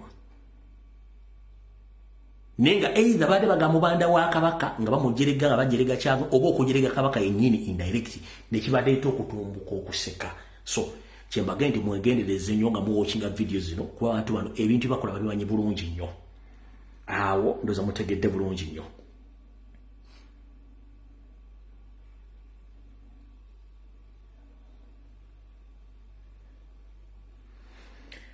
akala ke mutategedde bulungi kankabanyonyolako mukategeere tuleke tusimbula tugende mu kitabo kuba information tulina nyingi nnyo omukyalo ono bwe yabadde ng'ayogera jjo yagambye we shall continue supporting Buganda because we are NRM. We don't care how much we spend. We don't care who's going to edit to fire again to kubala agenda kolachi. For us, we are here to support. Na ye kamaro kabazanyira mbawe ebyange. Uli abuya yogende. And for us, we are going to support unconditionally. Those who want to talk can go and talk. Those who want to audit whatever we give out, that is their business. We are going to support you unconditionally for the good of this government, Uganda, of our party, for the good. Video bagezaako nnyo gikwatamu kankaddemu kawulire. And for us, we are going to support unconditionally. Those who want to talk can go and talk. Those who want to audit whatever we give out, that is their business. We are going to support you unconditionally for the good of this government, Uganda. And you know, for us, we all know, we all have where we come from. We come from NRM, I come from NRM, we come from NRM, and whatever we do for the good of our party, for the good. Nzamulidde bulungi nnyo. Omukyala kubayita Anita Amongi, Speaker of Parliament, ng'ayogera kubanga bamulese bonna ba NRM. Kati kangatteko nakana akamu 7 kenyini ng'ayogera ebigambo bino. Hulira. And this is what we have told these traditional leaders. In the CA, they brought all those. Federo, I don't know what. We said no. Yes, you can come back as traditional leaders, but no powers of administration, no powers of legislation, no powers of taxation. This is what NRM told those people. But all right. So, wano wenyingiriramu okubanyonyera mu kitegere kintu tekisokera ddala Buganda yagibwako okusoloza emisolo kitegeeza tayingiza nsimbi. Buganda yagibwako okweyingiza mu kulonda abakulembeze n'okwenyigira mu byobufuzi. Uganda oba Buganda yagibwako n'ebintu byayo. Kati eno yendowooza yange ku nsonga ekisokera ddala. Mukulu Charles Peter Mayiga Salonga mulenge gye wasaanya n'abakutembeeta mu parallel state mu 7 gye yakucreating. I'm here to inform you. Buganda ye yasooka Uganda okubeerawo era Buganda erina buli kimu ekyetaagiso gifulensi. Nagamba buli abantu jojja ensimbi wagaane tubuli abantu jojja ensimbi kubanga bakolera parallel state eyo gy'ofugiramu. Njagala owulize statement eno bulungi sokera ddala. Buganda tewagira nko gavumenti ya wakati bukyanga Uganda efuna independence. I'm repeating this statement. Buganda obwakabaka bwa Buganda tebuwagira nko gavumenti ya wakati Queen gye yateekawo. No. Eva Buganda ebadde ku opposition nga opposinga ebikolwa ebya gavumenti zibafuutika mu Buganda. Reason being Buganda lyali ggwanga eryetongo ne balitwalako bwetwaze bwayo. Ekisookera ddala buli kintu kyonna ekya administration oba ekyobufuzi bwe kivaamu ensimbi mu Kampala mu Buganda gavumenti offices ezitutte byonna bintu bya Buganda yabisaba bagibima. Kitegeeza Buganda erina okudimandinga ebbanga libadde demandingira nga terina gavumenti erina okuopposinga. So gobogamba nti gavumenti ya Buganda egenda kola hand in hand ne gavumenti ya Museveni ya NRM, that means Buganda okutundayo ddawa mu NRM. Yeri parallel state jembagambye. Kubanga Buganda ever kuva lutafuna independence tebanga komna mukwawo na gavumenti ya wakati kubanga bagijjako ebyayo. Gwosobola okunga nti omuntu yakujjako ebintu byosobola okukolagana naye. Omuntu yakunyagako ebintu byosobola okukolagana naye tosobola kukolagana naye nokubeera nga omuopposinga akuwa ebintu bye. So this message go direct to Madam Anita Amongi. Madam Speaker,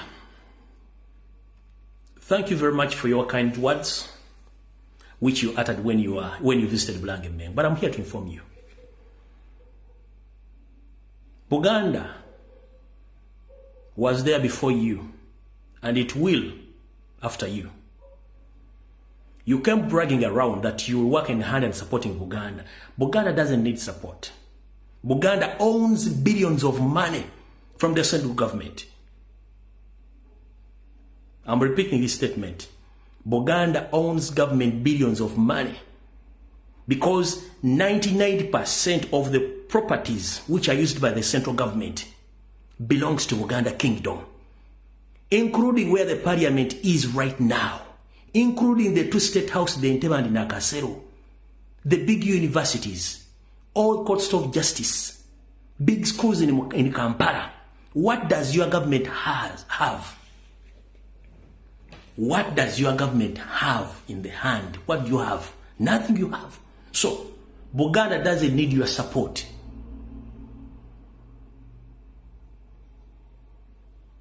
Mukitegedde nkuddamu kutegeeze mu Luganda Buganda teyagala buyambi bwammwe. Buganda yeetongodde lyali ggwanga. Buganda egenda kubeerawo wagisangawo egenda kubeerawo nga naawe ovuddewo. Buganda erina buli kimu ekigyetaagisa kubanga gavumenti yammwe weetudde bonna ebintu byayo ettaka parliament kwetudde lya Buganda, state house zombi Nakasero n'Entebbe ettaka lya Buganda, amalwaliro gonna amakulu gatudde mu Uganda ettaka lya Buganda, amakomera, poliisi, katugambe n'amakooti gonna ettaka lya Buganda na buli kimu kyonna kya Buganda. Gavumenti yammwe erina terina kyerina. Kitegeeza nti gavumenti ya Buganda terina kyebeetaaza, yeetaaga bintu byayo. Mwamanya nti singa munagiwa powers ez'okusoloza omusolo kitegeeza mugenda kuba temwina kye mujja kubanga Buganda is a source of revenue, contributing 70% ku revenue.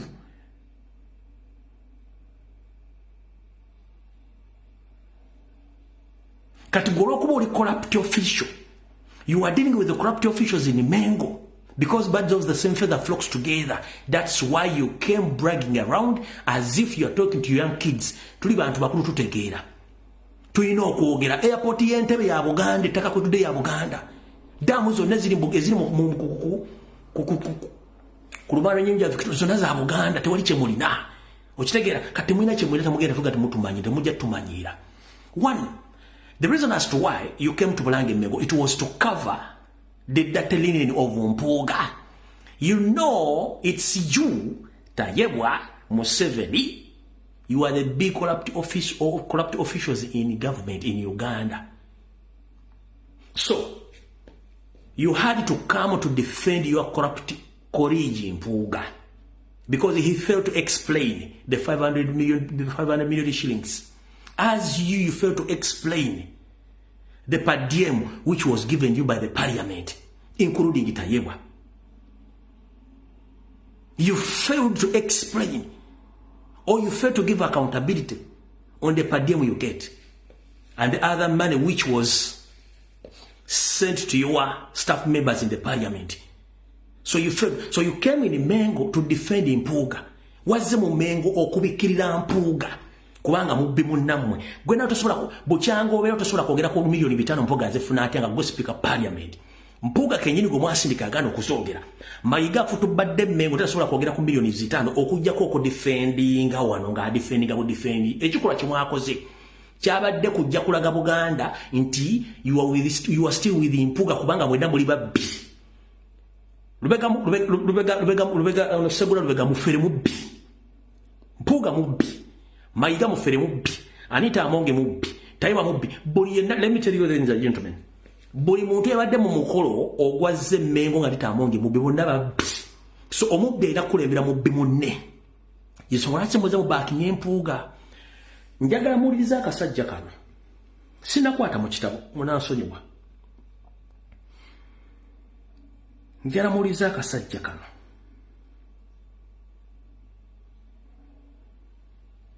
Njagala muwuliriza akasajja kano. Mulyoke mukakase nti abasajja babbi obubbi babufuulira ddala diguli n'omulimu gwe bakola gwa bubbi. Njagala muwuliriza akasajja kano nga koogera. Wulira bulungi nnyo. Ono Mayiga nga adifendinga. Ere nabagaba basoma mu kitabo kyekimu eky'obufere n'ekyobubbi. Njagala mumpulirize then nimba nnyonnyole. Wulira. Kyamazima zino enkaayana ziri mu bibiina ezisinga obungi za byansimbi.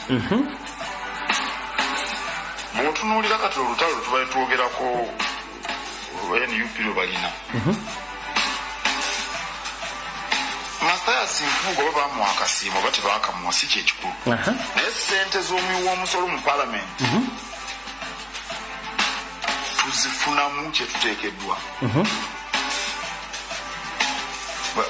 Abazungu bakiyita value for money. Ssente ezigenda ku paalamenti ng'essiga. Kubanga tulina amasiga 3 mu Uganda oba mu nsi. Tulina essiga efuzi ebayita executive. Tulina essiga eriteeka amateeka ye parliament. Tulina n'essiga eddamuzi ge masiga 3. Gavumenti etula ku masiga aga 3. Kakati ekibuuzo tekyandibadde Wulira. nti ono yafunye zino yafunye ziri. Wulira. Naye ssente ezigenda ku ssiga eriteeka amateeka tuzifunamu kye tuteekeddwa okufuna. Wulira. Tunuulira paalamenti yaffe erimu abantu 5 mwana. Si 539. Paalamenti eya Buyindi erimu ndoza abantu 6 mwana. Buyindi erina abantu akawumbi kamu n'obukadde 4. Ekitegeeza nti buli bantu kumpi ndoza abantu obukadde oba 4 obw'abantu bwe bukola constituency emu. Wulira. Ebuyindi. Wulira. Naye kati ffe wano abantu 539 ku bantu obukadde 44. Eyo ayagala okwogera ku bino byonna gy'aba atandikira. Wulira. 534 abaka ba paalamenti. Wulira gy'atuvuga. District 10 oba 12. 16. Tulina district 16 mu Uganda. Tulina abakiise ababuli kika bakansala. Kakati ayagala okwogera ddala ebintu by'ekisajja kikulu byalina okubeera. Wulira. Olyokoddeko ensako babaka ba paalamenti ze bafuna zezigwanidde. Ekyamazima nze singa mbadde kubanga gw'ogambye nti amalyansimbi gatandikira awo ku bunene bwa paalamenti mu Uganda eno. Egyo tuba tutandikira. Tumala okugamba paalamenti ennene bw'eti. Uganda egyetaaga. Kyekibuuzo. Kati ekyo nabagambye. Ono omulimu gwe kwakuzanya kituyita deception. Ekigambo deception kiraga deceive lwakuba kuliko ekiri ekigambo kirata deception. Ono y'omuzannyo gwo mu parallel state kwakudefendinga bikolo ya government n'ababbi abali mu government bali mu kasiteti kano bamukulyetingira kyova olaba teri muntu muganda yagadde kujjako mu 7 mu kalulu kano yajja emmengo n'abeera blessed na blessingibwa wabula ba NRM yabasobodde bakulya function ngeri outside the building kubanga bali mu parallel state mukitegedde bulungi nnyo teyayogedde ku milioni 5 zaali mu mateeko bate zaali mu mateeka ne yakututte mu deception kutwala mbiri simanyi parliament abantu bangi simanyi biki. That's the system gye badde bazanya all along ebyo bufuzi ebyekiyaayo ng'ono ali mu state gyakola ki gyatwala kati omwami ono era keeka akabinja kumbula muntu ki akabinja ako kabulamu omukyala Nambooze Bakireke. Lwaki kabulamu Nambooze Bakireke? Nambooze Bakireke yalokoka bwalokoka bamugoba mu kibiina ky'abagaanyi okulokoka bannyabo ne bassebo njagala mumbuulire mwasembayo ddi okuwulira Nambooze ng'agenze ku CBS oba ku BBS telefayina.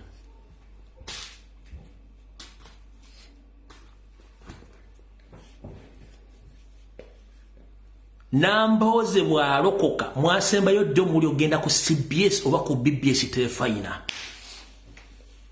Mujjukire Nambooze yatambula ng'asomesa ekigambo federo n'akisomesa nga bakisomesa kasita yalema okukwatagana ne deception system yaabwe ne parallel state Museveni gyakulyetinga ne bagoba Nambooze taddanga ku leediyo akwesanya ku mikolo gy'emmengo wonna baamugoba kubanga yabavaako.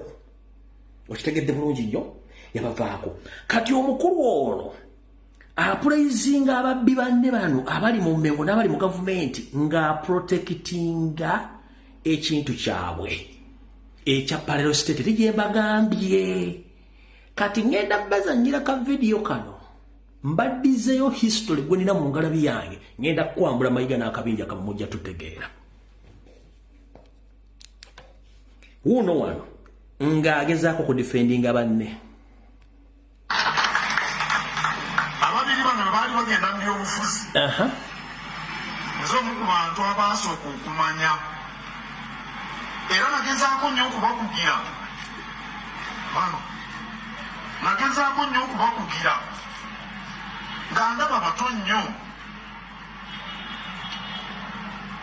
nembayita nembatira amasimu nenziramu nembayita era nenyiiga nga banjeemedde ne bagenda mu byobufuzi kyokka ne bayitamu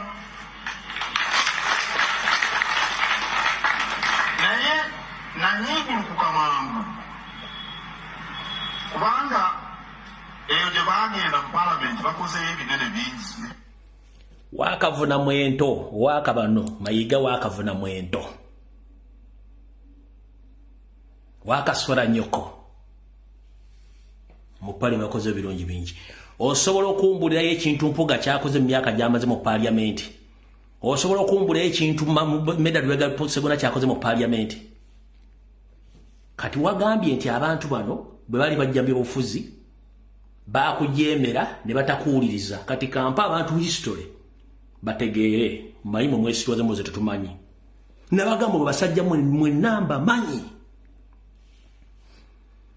wano ku kabinja kano kubulako lukwago buli wabaawo incidence y'amaanyi mu ggwanga lukwago ng'atandika okufuna simanyi cerebral malaria simanyi afunye pancreas biferiseria simanyi afunye stroke simanyi afunye biki simanyi eyetaga energy drink ngadduka mukolaleko Nairobi nga yeeto ninge eyo mulwali buli wabaawo crucial moment mu ggwanga ng'agenda simanyi buto watuse simanyi Puleesa zaakoze zitya buli wabaawo crucial moment ngadduka. Kati ono yadduse genda Nairobi musime mulwadde gwe twakutegeera kubanga akumanyi. Kati mukulu wagambye nti abantu bano bakujeemera bagenda byobufuzi era balina okwebuuzaako ng'omu. Kati mukulu Mayiga saagala osiruwaze bantu kankuddizeeyo history omutegeere bulungi nnyo. Erias Lukwago Medal Rega Segona owekitiibwa Huligani Mathasi Mpuuga Nsamba bafuka ba politicians mu 2006 okufuka ba politicians mu 2006 wali katikkiro wa Buganda okufuka katikkiro wa Buganda afuka 2013 njagala kubaza mbaze kati mbavuga mbaza livansi liye mabega kubaza bino bintu bibadde mbimanyi Mayiga Mpuuga Lubega Segona Namboze ne Lukwago bajja mu active politics mu 2006 gofuka katikkiro mu 2013 wabagambira nti bagenda mu politics kubanga nawe you were nothing wali tolina kyoli ngokera ku CBS lwakuta nokola program obwekifere kati okujjukiza n'okubategeeza temana abantu mbamanyi olunaku lwe nerabidde ennaku z'omwezi nenga lwakutaano ku Budonian village Lukwago Segona Lubega lubasooka okufuna platform ya y'ebyobufuzi okuyimirira kaddala okukwata microphone abani abaleeta omugenzi Nassa Ntege Sebagala nze nali ssekamwa w'omukolo ogwo gutuyita MC bano bagira ku platform y'ebyobufuzi era wano Lukwago wafukira MP wa Kampala Central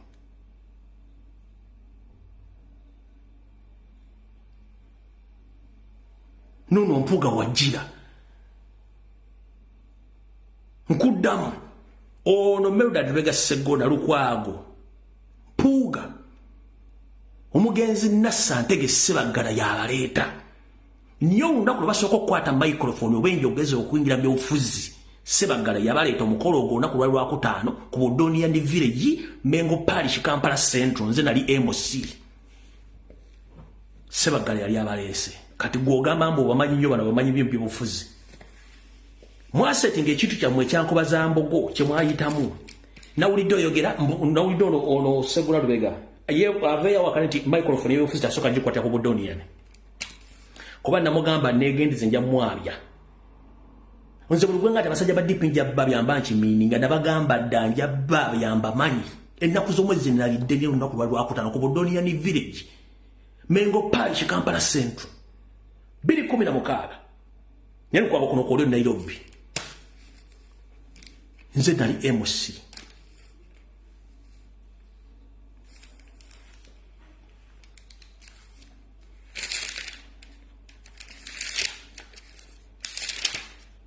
mujja mubuza abantu mwagambye mboteri mukulembeze kati mukuba kyagulanyi muyita mu nkoba za mbogo mboteri mukulembeze yenna ayina mpisa nga tayise mu nkoba za mbogo kikyoyogerako nkoba za mbogo ayiseemu abafere first class muno mwe muli Mpuuga omuli Peter Mayiga omuli Segona omuli Muwanga Kivumbi Michael Mabike Lubowa Abedi Bwanika Lukwago Elias Kakande Kenneth Luzige Lubega Mukaku Kidandala Lulu Bayiga bonna bano bafere super muyita nkoba za mbogo kati njala kubuuza kumwe mwenna bano bensobi abayita mu nkoba za mbogo Makerere ani yali afuminzeko political party manyi mumanyira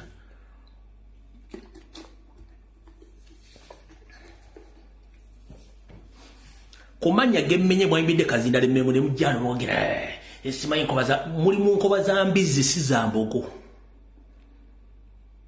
mwe mwafuminga nkoba za mwe za mbizi kuba nkoba za mbogo Mayiga yenyini bwamala otuuke Mengo yagisanyi muli mu nkoba za mbizi si za mbogo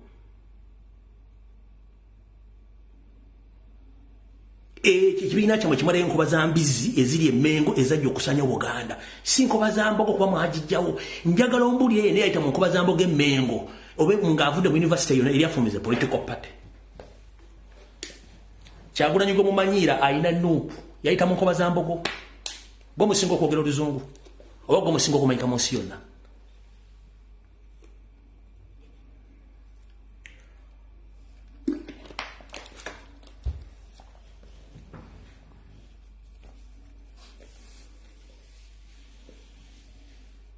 mwafominga nkoba za mbizi amanya gemmenye gonna mwe gayita kubanga bonna buli bafu njagala obuli ayita mu nkoba za mbogo oba ovudde kyambogo nga yali afumize political party mumbulire Nkobaza Mbogo origino mwagisaanyaawo gwe kenyini Mayiga wagisaanyaawo ne mufuminga okubaza mbizi sitasuna kwogera Buganda wadde okusevinga kabaka mujja muto history mwina mwene ngala nabagamba twali twesonyibe bufuzi nga tubivudde mutumanyi history muto guna atulimu Nambozi yaloko kaina akiddukamu mbabuuziza no maze banga kinda mu Nambozi emmengo na ku mukolo gwa Buganda kimuga taina Gomesi oba yagira ku CBS byangu gwako oba ku beauty stars tasobola genda yo mujja mutumanyira mwe kibaluma mwakole ekintu kino kyekibaluma ntwakuba deception ya mune parallel state ono yabadde ajje 226 oyo yabadde ajja 226 kati kano namuvaamu n'afera nekiyiika kati kyemulwana okuteekawo ngumuzimba omukulembeze omuzimba luddawa Buganda ezimba babbi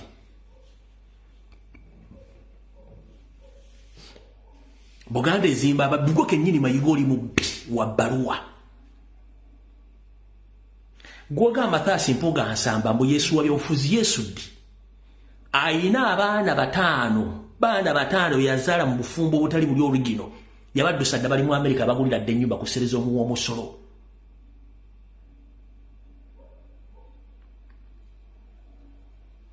Museveni yabaformingira ka parallel state n'abagamba temuntabaalanga nange siri batabaalanga Abaganda n'Abannayuganda munfuna. We have a parallel state in Uganda, but many it's in Buganda, is located in Buganda, whereby the His Majesty of Buganda, Kabaka already was seized or was sealed off from action. So Museveni created a parallel state which is governed by Mpuuga with the use of state funds, so that all politicians who are in Buganda are controlled by Mayiga. They can't even come out to say anything bad about the government because they're allowed to steal, they're allowed to grab land, they're allowed to do each and everything. And some of those guys, they have their own torture chambers. These guys, they have their own torture chambers, but they have right to kidnap and to kill anyone. Yensonga lwaki towulirayo muntu yenna ajja kwogera muba MP bonna ba Buganda okujja kaaba kuba Kyagulanyi ono president Kyagulanyi yawaddembe okwogera kuliko Lutamaguzi kuliko Zaake kuliko ne Sekitoleko abantu aba ate nga bakikola kagubiru abasigadde bonna teboogera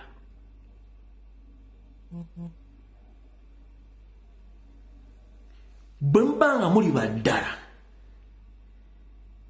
nga n'ekittabaana kiri mu Buganda temusobola kyogerako then kitegeeza temulina mugaso.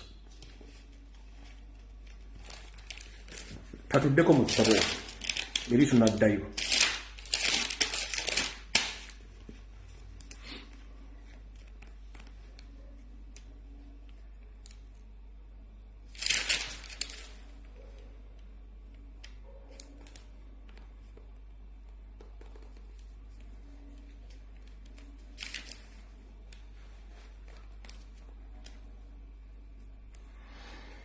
Kati katudde kuono Saabatemu agenda okutta abajaasi 165 Muhoozi Kanyerupama the daily drinking general James birungi kuoli Museveni kuoli nabyo kwenda mu nakwe muli njagala mu mpulirize bulungi nnyo so fama bulidde nfa omugenzi oli abyuka abadamyuka wa Air Force jafuddemu nembabulira n'omulago battidde ebombo ne babulira amanyage ne ranka ne mu kitundu wadde akola ekyasizo ly'omuvubuka still omuvubuka oyo abadde waligo mu UPDF yagamba ebigambo bino wammanga yagamba tetusobola kufugibwa muntu atayise mu ranks za UPDF nga teyasoma kintu kyonna kyebayita magye the same uprise calling guy gwe bafuze ki gwe basse Muhoozi Kanyerupama oba gwe bayita CDF njala soka tegeeza ensi mukulu toyitangako njagala kitawo kuno kwali toyitangako mu system gye bayita military promotion board toyitangamu Muhoozi toyitangako mu kye bayita military promotion board toyitangamu era tebakulabangayo. That's why nti abantu bangi bakuwakanya. Muhozi totulanko bibuuzo ebayita military promotional exams bibayita promex. Abasirikale bonna mmanyi bayita promex abafuna ennyoto okweyongera waggulu. Muhozi tatulanko kibayita bibuuzo bayita promex tabitulangako. Iyo promex code ya maje bonna abali maje bagimanyi. Muhozi never sat any promotional exams known as promex anywhere in Uganda tazitulangako. Watuko otya ku ddala ya general otuko kubanga oli CDF nga tokola nko na training cadet training mu military barracks yonna.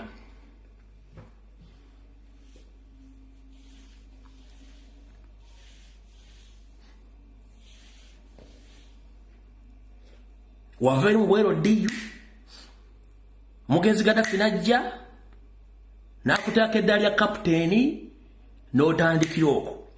Nenga UPDF Act egamba teri foreign leader yenna ayinza kujja nga tali mu structure ya UPDF nga tali recognized asobola kuteekako rank. Kitegeeza ne rank gye wasooka okufuna ya kapteeni okuva wa Gaddafi yali nfu. Mu UPDF Act teriimu.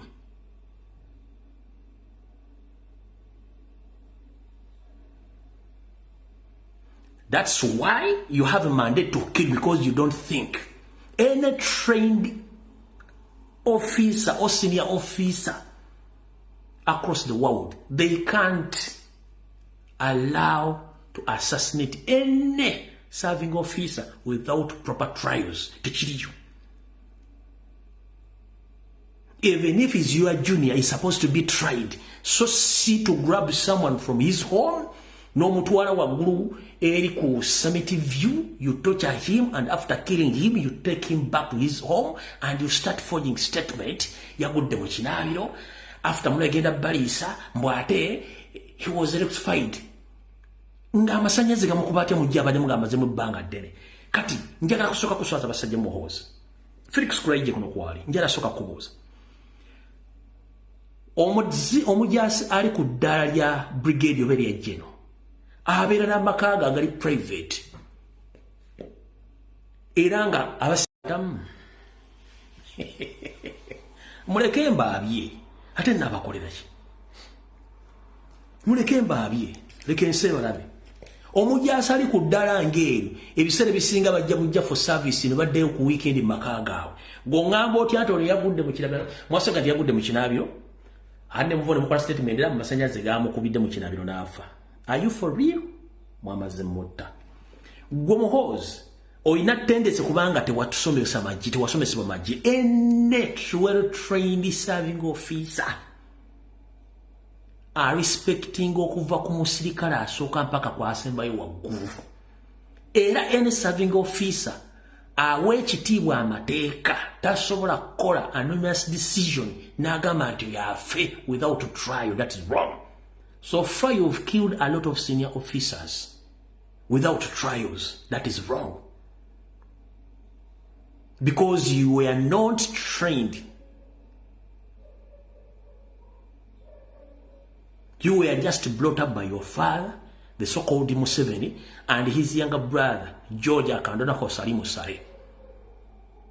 That's where you can order the kidnaps, the assassinations, the killing, because you don't have humanity.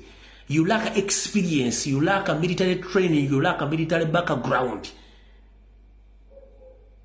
But you're a CDF. How dare you go to different barracks to check on the serving officers, and before you go there, you disarm officers for 2 days before you go there? Are you stupid? A soldier is a soldier with a gun. A soldier without a gun is not a soldier. It's like a schoolboy. So how do you disarm soldiers before you go there?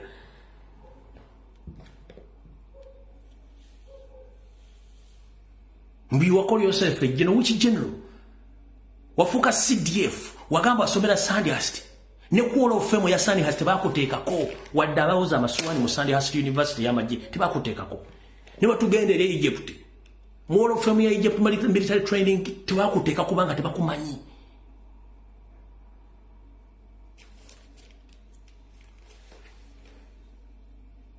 All the assassinations, the kidnaps, the killings which are taking place in Uganda, those are ordered by Muhoozi. Because he lacks experience, he's not exposed. He's like any other spoiled kids which works on order of their father or their parents. It's you.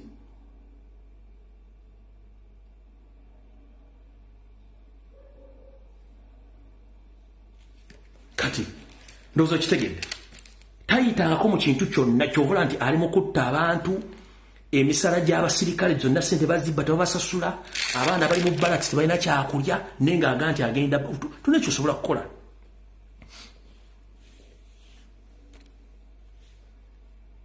Nobody commissioned you because all serving PDF officers are commissioned.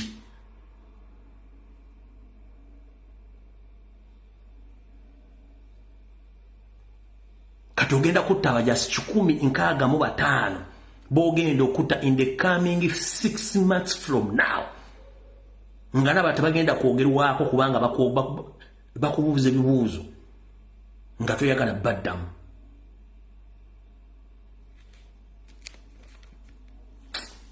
Kibi nnyo.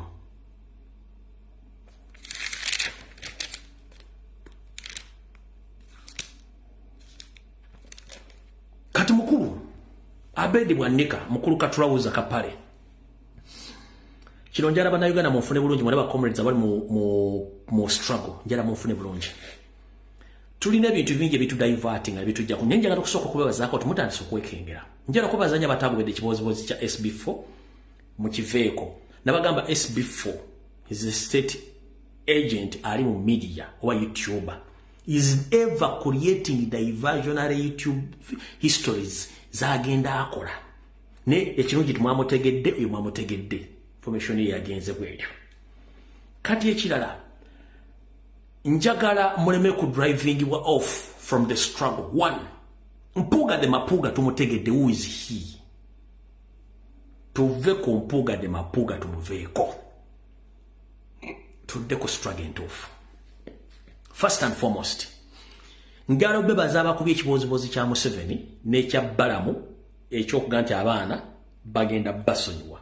Nabo wadde message nembagamba teri mukomoledi ali mukomera nga avunaanibwa omusango teguliyo.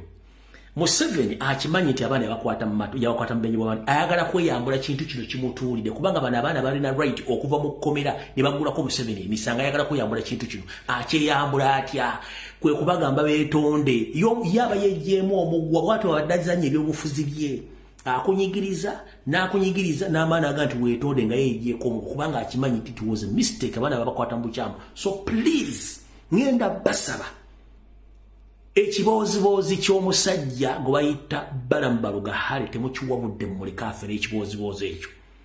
Comrades bakimanyi bulungi. It's not the first time baletera deals mu makomera.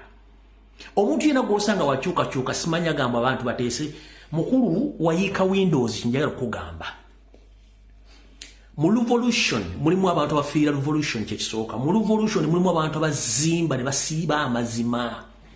Mu revolution mulimu abantu abatajja kutuuka n'abanaatuuka bajja kuba batono. Kati gwakubirira ekibozibozi ng'oli comrade musimanyi abaana basibe nnyo babate no tebalina musango nakunyonyodde nkugamba nti siteti bwekwata nga tolina musango nekugulako omusango ne bakutwala mu kooti omukulembeze taba na buyinza bukusonyiwa ng'omusango guli mu kooti kina kikunyonyodde ne Museveni kyayagala kutta kkalya y'abaana bano atya. Buli muntu mu nsi yonna bw'obanga ogenda kufuna omulimu bakubuuza wali ozizzaako omusango. Bw'oba tolina musango, yes. Kasita baga nti wali ozizzaako omusango kitegeeza you're criminal, togenda kufuna musango, togenda kufuna mulimu either mu Uganda webweru wa Uganda. Kati olwokuba nti ensi eri viral ku internet bano abaana amawulire g'ensi yonna gabamanyi go ge bamanyi. The moment Museveni baforcinga okkiriza nti bazza emisango bagenda kubaliko omusango gw'obutujju. Teri muntu asobola kuwa mulimu mu nsi yonna ng'oliko criminal record y'obutujju ng'ate tebaguzzangako omusango. Nemba nnyonnyola nti noba ogenze ku Interpol ekkololo wali ku Mabuwa Road ekipapula kyo kimwe bakita certificate of good conduct. ekikulaga nti olina musango nagwo waliozizzaako mu nsi yonna kati tosobola kufuna kipapula ekyo ng'olina omusango gwaliozi tosobola kifuna okitegedde naye oba ogenda kuwandiisa amagye gebakuwati you criminal okitegedde kati Museveni yekyayagala to convict these boys and girls abateekako records embi naye ng'ate tebalina record yonna kitegeeza kaali eyagisse naye bavaayo nga ajja bata kubanga tebalina musango kuba tewali bujulizi kitegeeza abaana bano balina okufuna balooya bagguleko gavumenti omusango era bajja sasula ssente zino so okuteekako omusango gw'obutujju kuba kasita bakkiriza nti bakomitinga crime America Bungereza Europe yonna bajja bifuna bijja surfacing ku internet ti bona ba political prisoner abadde bawagira Kyagulanyi bakkiriza nti bazze emisa kati olwo Museveni kyayagala kyembadde temumanyi the moment these boys and the girls accept to apologize to Museveni it goes direct to Kyagulanyi Robert Sentamu nti yali abagamba bakole ebintu ebyokuyekera eggwanga Museveni ajja kuba afunye winning goal nga Kyagulanyi muteeka munda ng'omutujju Mpuuga ng'ayitawo nga program we yaba nti yali agenda okujja nga president nga mulebe post kiri mwagala ekirala mwagala mbanyonnyola ki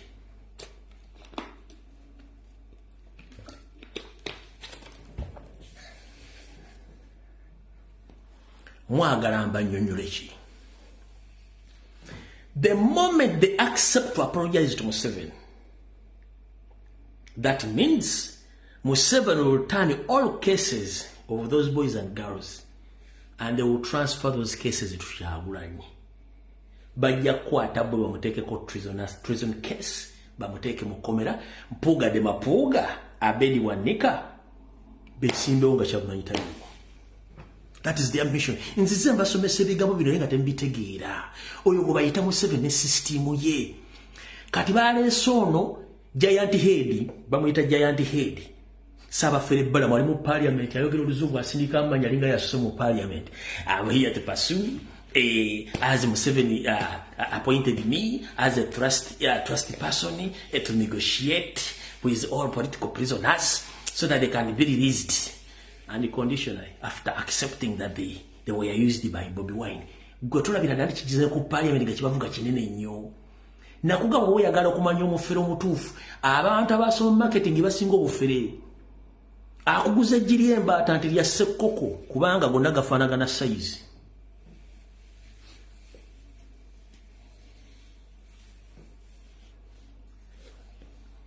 Goza wachi badidde atunda omuchere promoter w'ebivugo baleesa promoting kubanga alina marketing skills era agenda gogenda yenga mu court kati mumanyi na mumanyi bile bintu bya kiyayo agenda bakuba akalimi ne bagenda okusanga bajja na mukubira ekyo nkikubuulira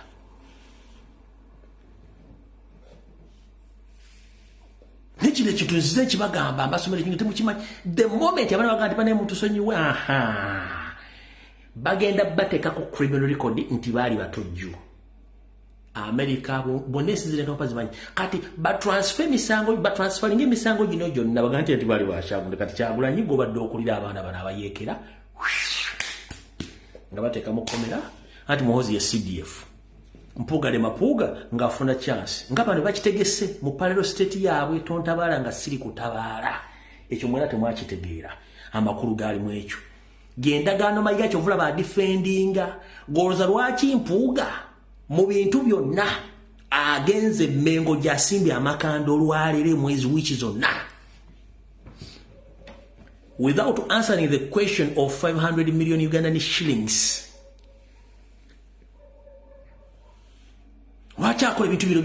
The question was, did you receive the money? In which law?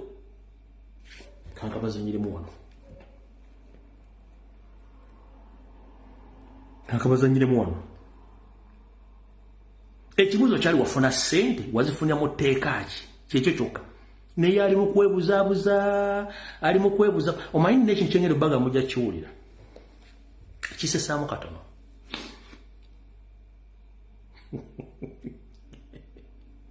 munansonja ngera kibaga naye kisesaamu ekisookera ddala muyinza okuba muli mu nnyumba muli mu restaurant muli mu baasi buli omu assa bulungi nnyo oxygen no problem kuba oxygen doesn't sound bad, doesn't smell.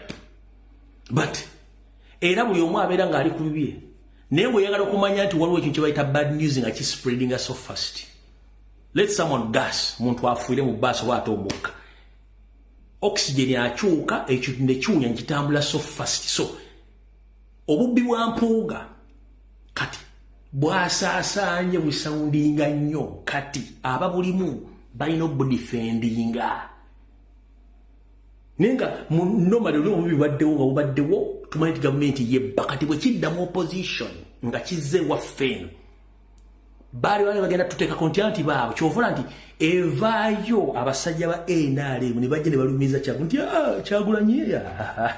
Kyagulanyi asiba mu America atwala abaana bonna wawona omusajja gonna nga nti Kyagulanyi alinya first class ya $7 n'abaana be kati bogatta abaana bana ne mukazi we naye nga walinya first class ya $7 nagadde okuyita mu ssimu nkube ekisajja ekyengolo kubinnyo naye nga sisobola kiri ku national TV Kyagulanyi alinya first class ya $7 nengane ono musajja $7 akamanya akatiketi waliwo first class ya $7. Such people. Bambuze ekibuzo kiri simple.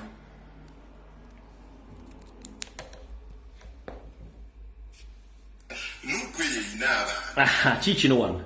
Kati bino bimu ku bisajja ulira. Omusajja alina omutwe gumulinga nuclear bomb. Ali ku CBS bamuleese ayogera ebigambo noga obapite mu simu nkikubbe nnyindo njiwe ulira bulungi nnyo ngojeko kubanga ekibiina ng'ekibiina omukulu principal honorable Kyagulanyi ali ku CBS honorable Kyagulanyi mukyala we ne soko tunulira omutwe amagezi agali mu omutwe munene okusi yenna ekintu kyaliko omutwe naye nga omutwe mukalu temuli kintu kyonna ulira ekisajja ekkulu kankabadde buli mukawulire Lumbuye inaba omusajja mukulu ayina n'abaana ekibiina ng'ekibiina omukulu principal honorable Kyagulanyi honorable Kyagulanyi mukyala we Babi Kyagulanyi ne chairman Nyanzi be bannannyini kibiina. Ladies and gentlemen, abakyala n'abaami, constitution ya Nuupu baagijjayo ne baleeta akakiiko akafuzi. Babi taliiko, kale Nyanzi kwali ne Kyagulanyi kwali, nyo nagende ne Babi kwali. Kanka baddiramu kato mukawulire, musajja mukulu alina omutwe alina n'abaana n'abazzukulu ono, alina n'amabeere weewuunye nno. Wulira, alina n'amabeere. Honorable Kyagulanyi. Honorable Kyagulanyi, mukyala we Babi Kyagulanyi ne chairman Nyanzi. Be bannannyini kibiina. Wulira. Bano bonna balubonge y'abaani. Wulira. Sobola bonna bali ku byabwe. Kakati waliwo abalala be bakozesa. Honorable Kyagulanyi. One. Principal. Omukyala Kyagulanyi Babi. Chairman Nyanzi. Kati ojja n'osembezaako nubbiyaniri. Kati waliwo n'abalala be bajja baleeta nga bo omulimu gwabwe kutabula. Muli Edi Mutwe. One. Muli Dani Magiki. Two. Muli Snow White. Kati. Obulamu bwange esookulla omuntu gwe bayita Snow White simuwulirangako mu kibiina kya Nuupu kebere famire ya Kyagulanyi suulirako omuntu gwe bayita Snow White. Naye Uganda otunulira abasajja abakulu nga bakola blackmail, bakola propaganda, bamuwadde airpule, alina omutwe gumulingaga gino emigati gya Buffalo. Ali musti omulimu ekuno nze siwulira omuntu gwe bayita Snow White. Ngenda nkyakatambuza buli ntiko. President bakuwulinya ara otunyonyere Snow White tumutegeere. Siwulira omuntu gwe bayita Snow White. Abala gonna amanya bakyagamenya ne omuntu kasitana udde Snow White we nagweddemu ag'ekisajja ne ngamba tofudde Mukama Katonda nsijja awo naalina abaana alina omukazi ayinza okuba alina n'ennyumba z'abapangisa asomesa ate nze onatagenda talina magezi kasita omutwe gujjamu wane enkubo nga guzzeemu enkubo z'ennyama wano boto takyalina mabwongo sibulyako Snow White mu kibiina kya Nuupu Edi Mutwe okubiraako ombuulye Snow White yaani okugabula okumumuli edimutwe muri mudani magiki muri musino sman sino white that's katero nkubulire ko agamawulire gakolebwa zino radio zaffe ne TV zaffe zijja zimenya naye gwe wali weebuzaako lwaki nze tebampita ku radio nosanga nti radio eyogera lulimi lwaffe naye nga buli keera ku makya bakwongera bukonjezi NUP na Kyagulanyi naye tewali mukulembeze mu NUP gwe bawamukisa kujja kwogera oba nange kennyini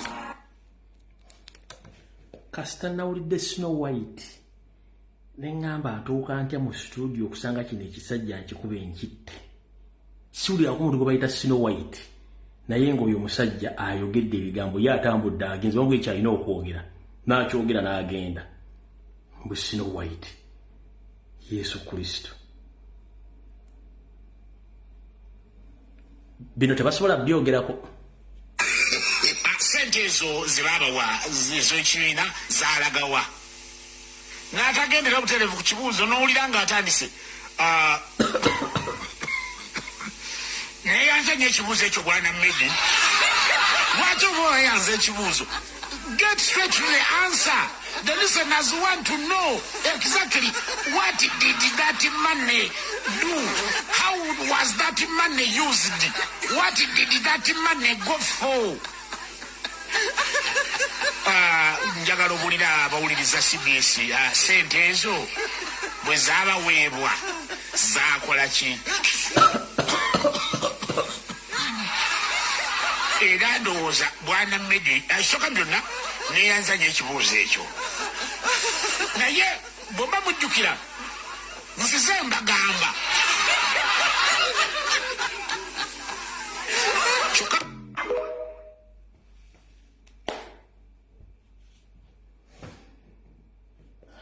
bannange mukama bankubire n'atava ku mulungi afaawoza tusinkane ku Lwokutaano naye ndoza mutegedde tubasomeseza mutegedde Museveni wabadde atambuza ebyobufuzi abantu bataddemu ne mulowooze ku kya parole state okutaasa kabaka nabaga omusajja asigadde kati ye Mayiga okujjawo ye state sikeeri emmengo kano baakawa gavumenti yaako ne bafere banne baako bali awo kyobula teboogera ku kintu kyonna babuziza Mpuuga ku TV ku radio ne ku CNN ne ku BBC tayogera ku kigawo kya million mukama bankuumire mweraba Snow White wonna wooli ng'oli ku executive ya Nuupu nkutumiddeko omukulu Snow White oba oli ludde oba ofaanana otya naye nkutumiddeko for the first time nsokuwulira myaka gye mpagidde Nuupu ne people power Snow White kulamusizza kabulazi oba gy'oli nze sikubuulirangako mukama akukuume ani aga tugende mu maaso nedda bambi nkoowa bambi mukwano nsobola kukola live for 2 hours nogamba tokoowa no program za kozesa moto sikuwemula kozesa moto bigambo olina okubanga obyarenjinga bulungi nnyo so kugikola for 2 hours si kyangu mukwano kitegedde munnange nenga mbaagala nnyo mwegendereze abalina abana tembakkiriza bakola bye mbagambye ebisigadde bano bambandekere Mayiga n'akabijja kana akali emmengo mukandekere nabado bonna bampuuga ne mapuuga buli omu otegedde kati kiki kyetulwanyisa baani yensonga lwaki balwanyisa Kyagulanyi nembajjiddeyo history mbatera ku mmeeza kubanga nze ndi bonna abasajja mbamanyi mukitegedde bulungi nnyo ya mweraba